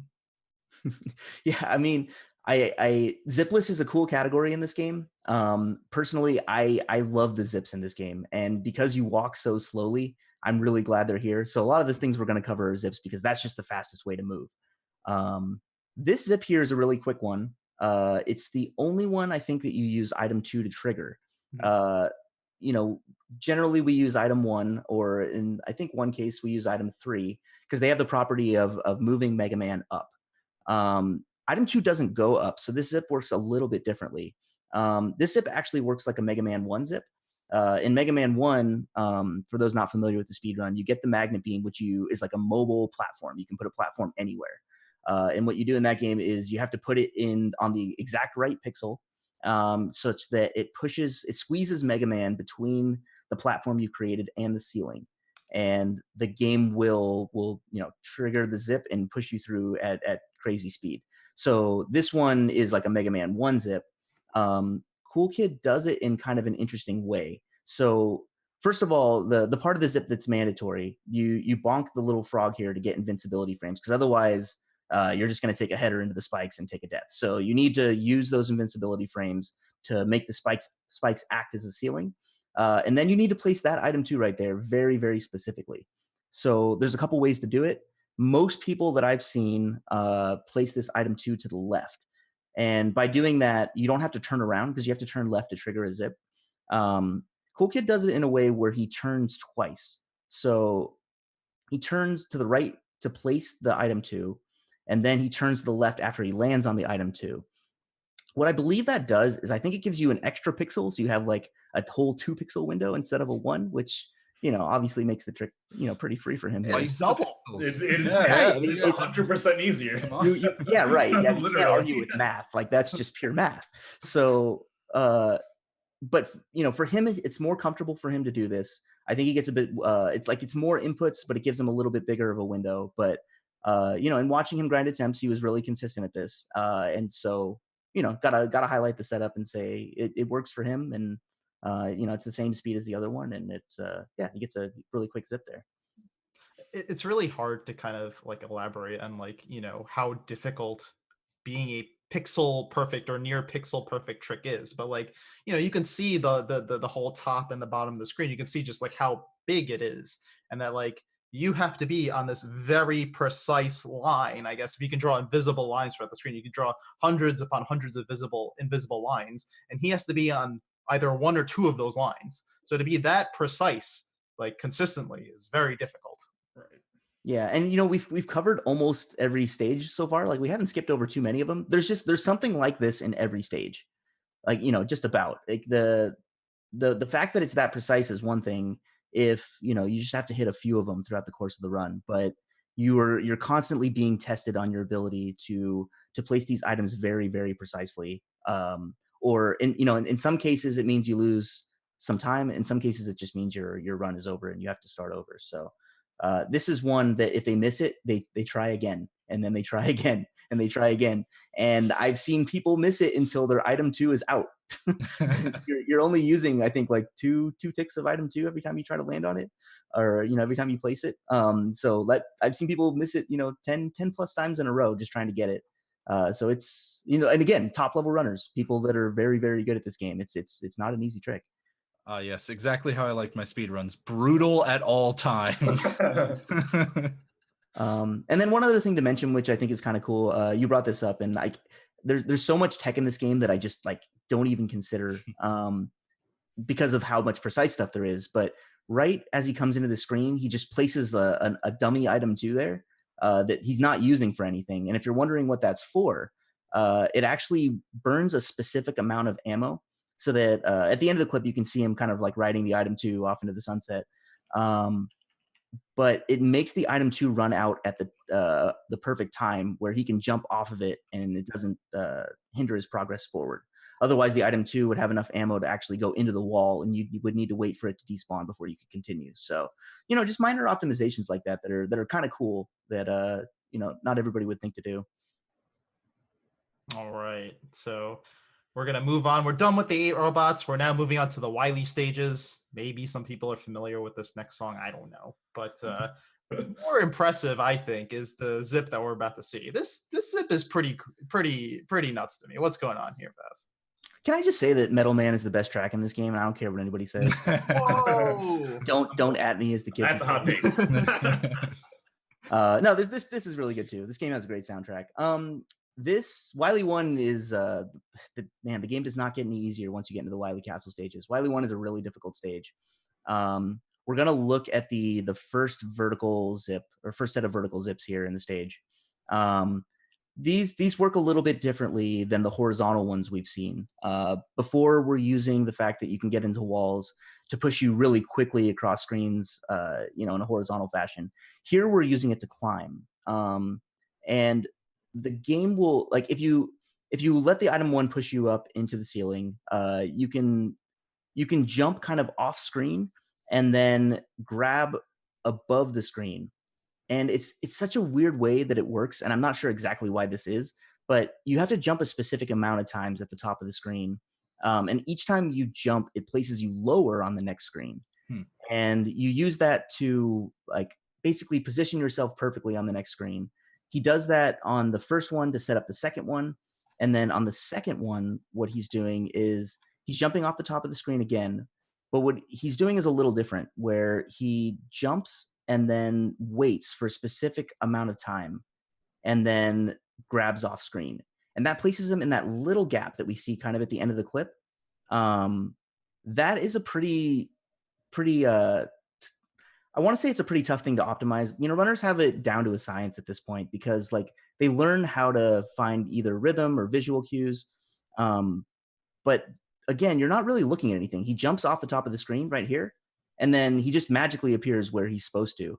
And it's something that can, kind of go unnoticed because we don't see speedrunners fail it a lot. But, like, getting in that little gap, if you're any higher than that, you're going to be losing time. First of all, if you're too high, you get wedged in the ceiling and you can't get out. And then you have to, figure out how to kill yourself. Your run is over. If you go too low, you end up kind of grabbing the ladder there and you have to climb. And climbing in this game is extremely slow. Thankfully, we have zips, we have item 1, we have item 3. We have a lot of things that can help us avoid ladders wherever possible. But, if you end up getting, stuck on the ladder and have to climb, you lose some time there as well. The real magic of this particular zip is the setup at the beginning where we see him place the 2 item 1s. That is a really, really tough zip to set up, and to do it really quickly is hard with this game's mechanics in particular. We see him place, so those 2, he's placing them a specific distance apart. So, like, there's a million different setups for it. Coolkid's is kind of unique. He has to place them that distance apart, and he has to not place it too high or too low. And then on top of it, he has to jump on the very edge of that item 1 and turn around all in time before the ceiling kicks him out, like we saw in Woodman. So there's a lot happening there, and it happens so quickly that it's kind of hard to appreciate it. But his setup here is beautiful, like really, really good. Yeah, I think my favorite part about this clip is just the fact that, like, you see him on this little tiny edge of the platform and you think, oh, that's probably because he's just, like, really optimized, and, it's because he's just really good at the game. Yes, but also, if you just go a little bit more to the left, you just end up not being able to do the zip. You just sit there and just waiting until the platforms disappear. Yeah, it pushes you up onto the item 1, and you just sit there in the gap, just wishing you were anywhere else. And then if you're too far to the right, well, you're just off the platform, and well, all right. Yeah, it's nuts to me. Sorry, go ahead, Fast. No, go for it. It's nuts to me how many of these clips we've looked at have been Mega Man is like the part of the level that he's on is off screen effectively, right? Like he's having to platform somewhere that he can't see. And now we're into a trick where also he needs to do things while Mega Man's not on screen, and he's off screen. He's got to do this precise jumping and waiting and grabbing at the right times without any visual cues. It's like blindfolded light, the run, it's nuts. Yeah, it's crazy. And, like, something that is also easy to forget here is I'm a Mega Man 3 guy. I like Mega Man 3 physics. Mega Man 2 more or less has permanent ice physics. If you compare it to the later Mega Man games, if you stop walking, you will actually slide a little bit. So when he turns around to try to land on that platform, it's really easy to just slip off back to the right. And it is the most frustrating thing. Like, it's pretty incredible, like, not only having to turn on a dime and be in that exact spot, but then also not hold right long enough that you actually slip off that platform too. It's nuts. It's a great setup. All right, so we're gonna move on to Wily 4, and there's a little zip here. It doesn't seem too complicated, but then we have a very interesting boss fight. Yeah, so I would say this is a pretty major choke point in the run. This is a we're seeing a pretty, again, we're pretty used to this zip by now. There's a couple things to highlight about this zip. One, if you overzip, it's really, really like slow. It's like anything else. You can't get into the boss room once you overzip. So we see him stop this particular zip like 3 tiles too early. We've seen in the past, we've seen him hit the very edge like he did on the Woodman dog scrolls. We've seen him be like 1 tile short. Right here, we see him have to wiggle 3 times. So it doesn't seem like much. Like he's able to stop and get into the door pretty quickly.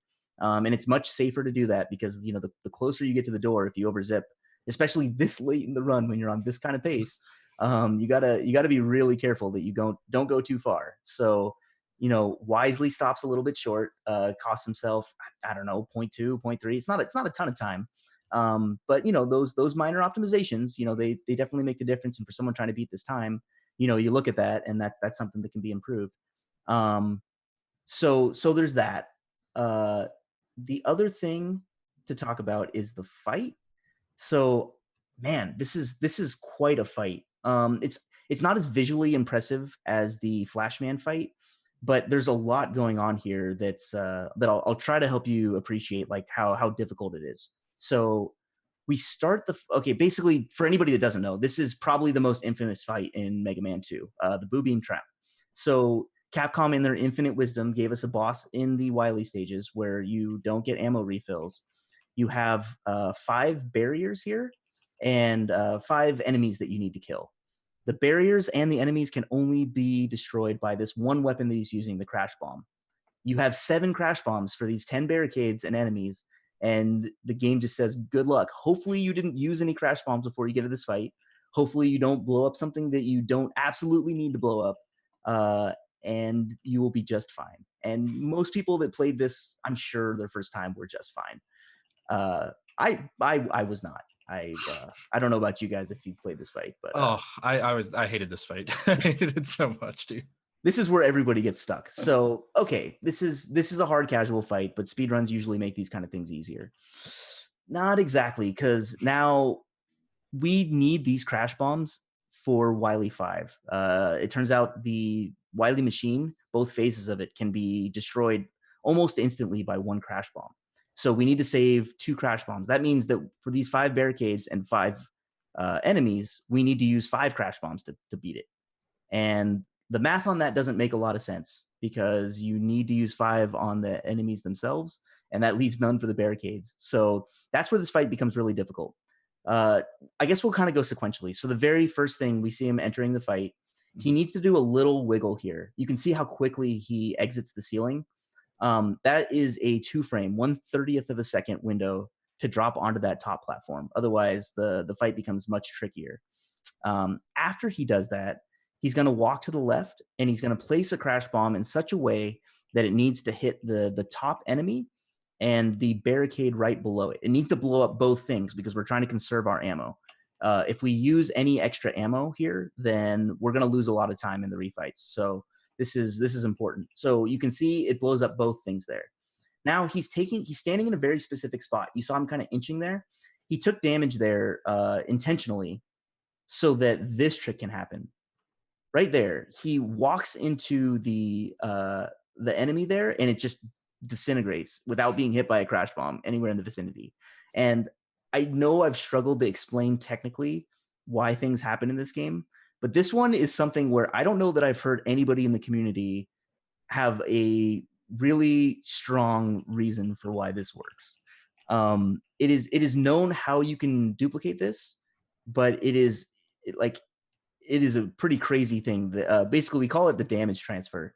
And in essence, what's happening is you're hitting the enemy at the same time as the bomb explodes, and that bomb's explosion is transferred over to your sprite, and then you are doing crash bomb damage to the enemy while you run into it. So we save a crash bomb magically somehow that way.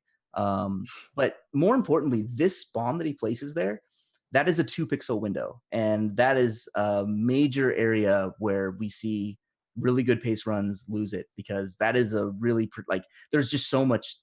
Basically the window to wiggle at the start of the fight to get on the top platform and that bottom crash bomb are both very precise, and you need to hit them both, or you're gonna lose so much time that you better be on a really, really good run if you want to have world record at that point. And it's definitely the difference in this run that he was able to do this fight so cleanly. Awesome. All right. Well, we got past that choke point, and now we're moving on to the refights. So we get to fight all 8 robot masters again. And you wanted to highlight Cool Kid's Airman fight. So this one seemed to go pretty well. Yeah. So I haven't really had a chance to talk about the RNG, the randomness in this game. The game has a fair amount of it where you need bosses to play nice. You need maybe to not get bad, like drops really slow you down in this game. So you maybe need to not get drops in bad spots. Cool Kid's luck in this run, I would say, it was not outstanding. It was decent. But here he got a pattern that he absolutely needed to have. Airman, his pattern is to throw these little tornadoes at you. He has 5 different patterns that he can do. He'll throw 3 sets of them from the right side, and then he'll jump over to the left.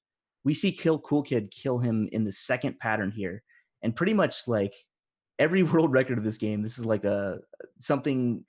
I can't remember the last one that didn't have it. There might have been one that Cypher had in his quest towards the top, but it's pretty common that you need this kind of luck, because if you're killing him slower, it's pretty time consuming. If he gives you a really jerk pattern, he will go through all 3 phases, then jump all the way over to the left, and you kill him after that. Like you kill him like as he gets to the left side, and that loses so much time here that like it would have been tight for him to even PB here, let alone world record. I've seen so many runs die to this right here, just not getting it. Yeah. So like as good as you are and as clean as his execution is, you still need a little bit of luck. Like if this game decided it wanted to be a jerk to him on this particular run, even just in this one fight, that's the difference. Obviously, first and second place, we keep bringing it up. They're so close, but this would make a big difference even if it wasn't that close, because you need to have a little bit of luck too. Fast, that's a great segue, because you know what? You're right. These runs are so close to each other. So we thought, okay, you know what? We keep saying they're close and close. Why not just show them side by side? We're going to show you the last stage was a very short one, and then we're going to see the end of the run for both of them. With Cool Kid and Cypher side by side, you can get to see exactly how close it was and what Cool Kid had to do in order to get the world record. And to note, we've synced these up to the time. So while they're not going to look synced at the beginning here, that's because at the time, Cool Kid was started out in this section 12 frames behind Cypher. And now he is only 5 frames behind Cypher. So Fast, like what kind of mentality goes into what just happened there? So, man, I remember watching this run. Cool Kid finished his refights, and he's like, this could world record. Like there was the realization, he saw his time, and he knows if I get an absolute great last stage, then I can beat Cypher's time. He knows he couldn't beat it by a lot. He knows how close it was, and he knows I need a perfect last stage. I need to absolutely nail this. So we see him place these item 1s. The gap that he makes up on Cypher here is because he is an absolute madman and crashes that door. He turns right, and he says, "Oh my God." Yeah. My heart would be beating at 160 because at that point you can do it. Like that's what you absolutely needed. If he goes 1 frame past that, then his run is over. Like we're looking at a world record, but that's not a guarantee at the time. Cool Kid, his stated goal when he was doing attempts was he wanted a sub 2640. He would say that time and time again. He says he's a time hunter. He's not a head hunter. He wasn't going for the world record. He just wanted a 2640. And you got to take Cool Kid at his word. But I don't know if that movement right there, that play, trying to hit the door, I'm not sure if that is the move of someone that is not a headhunter. You guys will have to tell me on this one. When you can smell that world record, sometimes you just have to go for it. So like absolute props to Cool Kid for that, because he was risking losing his PB here. He was risking losing his stated goal. He hit that on the frame. He turned around at the door, crashed the door, and that made this world record possible. Without it, he's behind Cypher, and maybe he moves on. Maybe he moves on 0.1 behind. But because he didn't, he's had the world record since May. Like how does that happen? That is some confidence, man. And that goes back to the consistency thing you were talking about, in my opinion, when you know, like, I've done this before and I've done this so many times that you have the confidence to go for it and lay it all on the line at the last moment. That's nuts. Yeah, I mean, ice water in his veins. I give the guy a lot of credit, because that's not something everybody would do. Or maybe they would, and they wouldn't hit it because their hands are shaking. I mean, they don't call him Cool Kid for nothing. Like he is clutch. That guy knows how to keep his composure when everything's on the line. Like he's, for anybody that doesn't know Cool Kid, Mega Man 1 world record holder, Mega Man 2 world record holder. He just started Super Mario Brothers 2. He has the world record in that. Like he just is an absolute master at anything he touches. And his showing here is absolutely incredible. And then his alien fight, I mean, it's easy to gloss over that. Cypher was still slightly ahead at the door. Yeah, 5 frames. He was five frames ahead until the alien fight. So and that fight is pure mashing. I mean, it's a little bit of positioning, but you have 28 shots with the bubble on alien, and man, you need to just get your turbo fingers working. And Cool Kid slightly outmatches Cypher here, and comes away with the prize. Awesome. Oh, yeah, that was amazing. Thanks so much for walking us through this run fast, because that was a treat. Mega Man 2 is something that I've seen so many people running for years, and like you said, it is one of the most optimized games out there, like period, and especially within the Mega Man world. Super cool to be able to dive deep on this one. If anybody doesn't know Fast, first of all, follow all the people that we've mentioned during this: Cool Kid, Cypher, Fast, Elanesia. Elanesia, exactly. I know I was forgetting somebody. Follow all of them if you like Mega Man Run 3, want to learn more about them, because they're super cool. But thank you so much for walking us through this fast. Yeah, absolutely. Thanks for having me on. I get excited when I talk about Mega Man. So this series has I've been speedrunning these games for 4.5 years, and the community is awesome. We saw that with Twitch Rivals and all that, and I'm really glad to be a part of it. And it's been fun talking about this. It's always great. Yeah, always great when you can hear the passion in somebody's voice. We're gonna go to a quick break, folks. Very short break, and we'll be coming back. We're a little pressed for time, but we got a couple more things. Don't go anywhere.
All right. There we go. Now we're on the right screen here. So we're back, folks. We're going to bounce very quickly. We're actually kind of on a time schedule for this episode. So we're going to immediately move on to our next segment, which is everybody's favorite. And we're going to make that joke until it's true that it's absolutely everybody's favorite, because it's my favorite. And same. Screw you. I can do that if I want. I like it for some reason. We're going to check in over at Frozen's Freezer, where Frozen, once again, just give us a quick rundown of what this segment really is, and then your pick.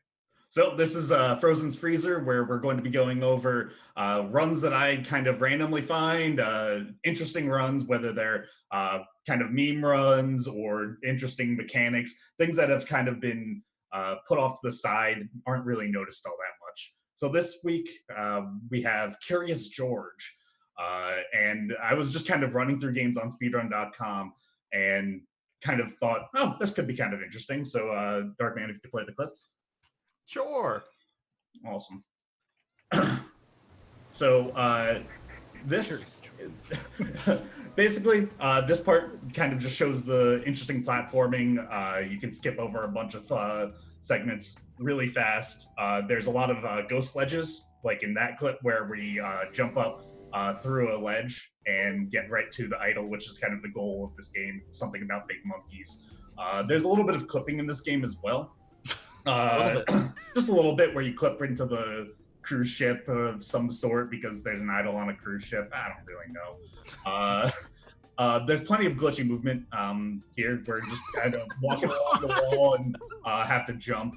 That happens a couple of times throughout the run because, yeah, it's Curious George. It's really interesting stuff. You know, why not? And this is just kind of showcasing, you know, there is some actually precise movement, especially for a game like Curious George. It's come on now. I didn't expect anything besides bad. Here, there's like wall jumping. So you just kind of jump across the wall and go into the grate, which is great because in this one, it kind of showcases that as well. And you have to jump across these wires. And I think in the game, you're supposed to actually continue going straight, but instead you, I believe, hit a checkpoint, go back, and something a little bit interesting happens. You'll see it coming up right here. Apparently, when you go back, you don't have the museum that you're in, and you just continue walking, and there you go. You're in a completely different part of the game, and you win. It's an interesting game, and there's plenty. I don't know why he does this portion, but you know, it's an interesting game. And then it turns into Super Mario 64. And then Super Mario 64. What a surprise! Don't worry about it. Don't worry about that one. But yeah, this is why I love Frozen's Freezer, because like you said, the idea is sometimes the games are silly in name, but the idea is that there is something that has legitimately got a lot of cool things going for it. Exactly. And yet, you see what I did there? Cool. And yet, for some reason, has not had a run in a while, like in a long time, or even like, you know, close to ever or something like that. So surprisingly, this game has been frozen for a very long time, but it's recently had some activity. 14 days ago was this world record, actually. But previous to that, it was like 3 years. I don't know. Somebody else was going through and saw that this was great. The guide to this game on speedrun.com, by the way, it says how to George. Step 1, play George. Step 2, get sub 1. That's the entire guide. That works. That's it, man. There's just 2 steps. Easy. So easiest speed game you'll ever learn then? Basically, yeah. All right. Well, that's the freezing. Love it. Cool. Like you said, we're a little pressed for time. I think, yeah, we got enough time here. So we're going to quickly show just our clip of the week. We say week, it's 2 weeks, whatever. And this is just something that you might have already seen. It kind of got spread around a bit, but Super Mario 64, not exactly how we're used to seeing it. It'll loop around here one more time, I think, as long as Darkman's got it. I clipped And into the wall. you'll see not your ordinary wall kick. That's an understatement. He's just yeah, a little out of bounds there. You know, it happens. All right, there we go, from the top. Bam, just goes straight through. Slipped right through. It happens, you know. Walls are just a suggestion. Well, it's not DK64. It's unbelievable how many like really just how many top runners and stuff have seen that clip or were present watching at the time and were like, what? This game has been out for so long, they've never seen it. Never seen that happen. And that's cool. Yeah, shout outs to runner Dezanik. So this is his clip, so you can check him out at that channel. If you want to see more stuff like this, Maybe. maybe good stuff. Let's go good stuff. Oh man. All right. Well, like I said, we're on a little bit of a time crunch today. So that is our show, folks. Thanks a lot. I mean, I say time crunch. We've been live for 2 hours. Come on. Thank you everybody for watching. And we'll be back in 2 weeks. Like we said, this every other week is when we do the show, 8 p.m. Eastern. And just, yeah, we're excited. Let us know with our feedback form that we'll post in like chat and stuff. We got a feedback form and a clip submission form. Let us know anything that you would like to see improved. We're working on some new layouts, and we really think that we're going to be able to kind of like ramp up production and stuff. So we're excited about it, and hope you guys are too. And also, for any GDQ volunteers, make sure you check your emails because something has been sent out by our volunteer coordinator. So make sure to do that. See ya. Thanks for checking it out. See ya.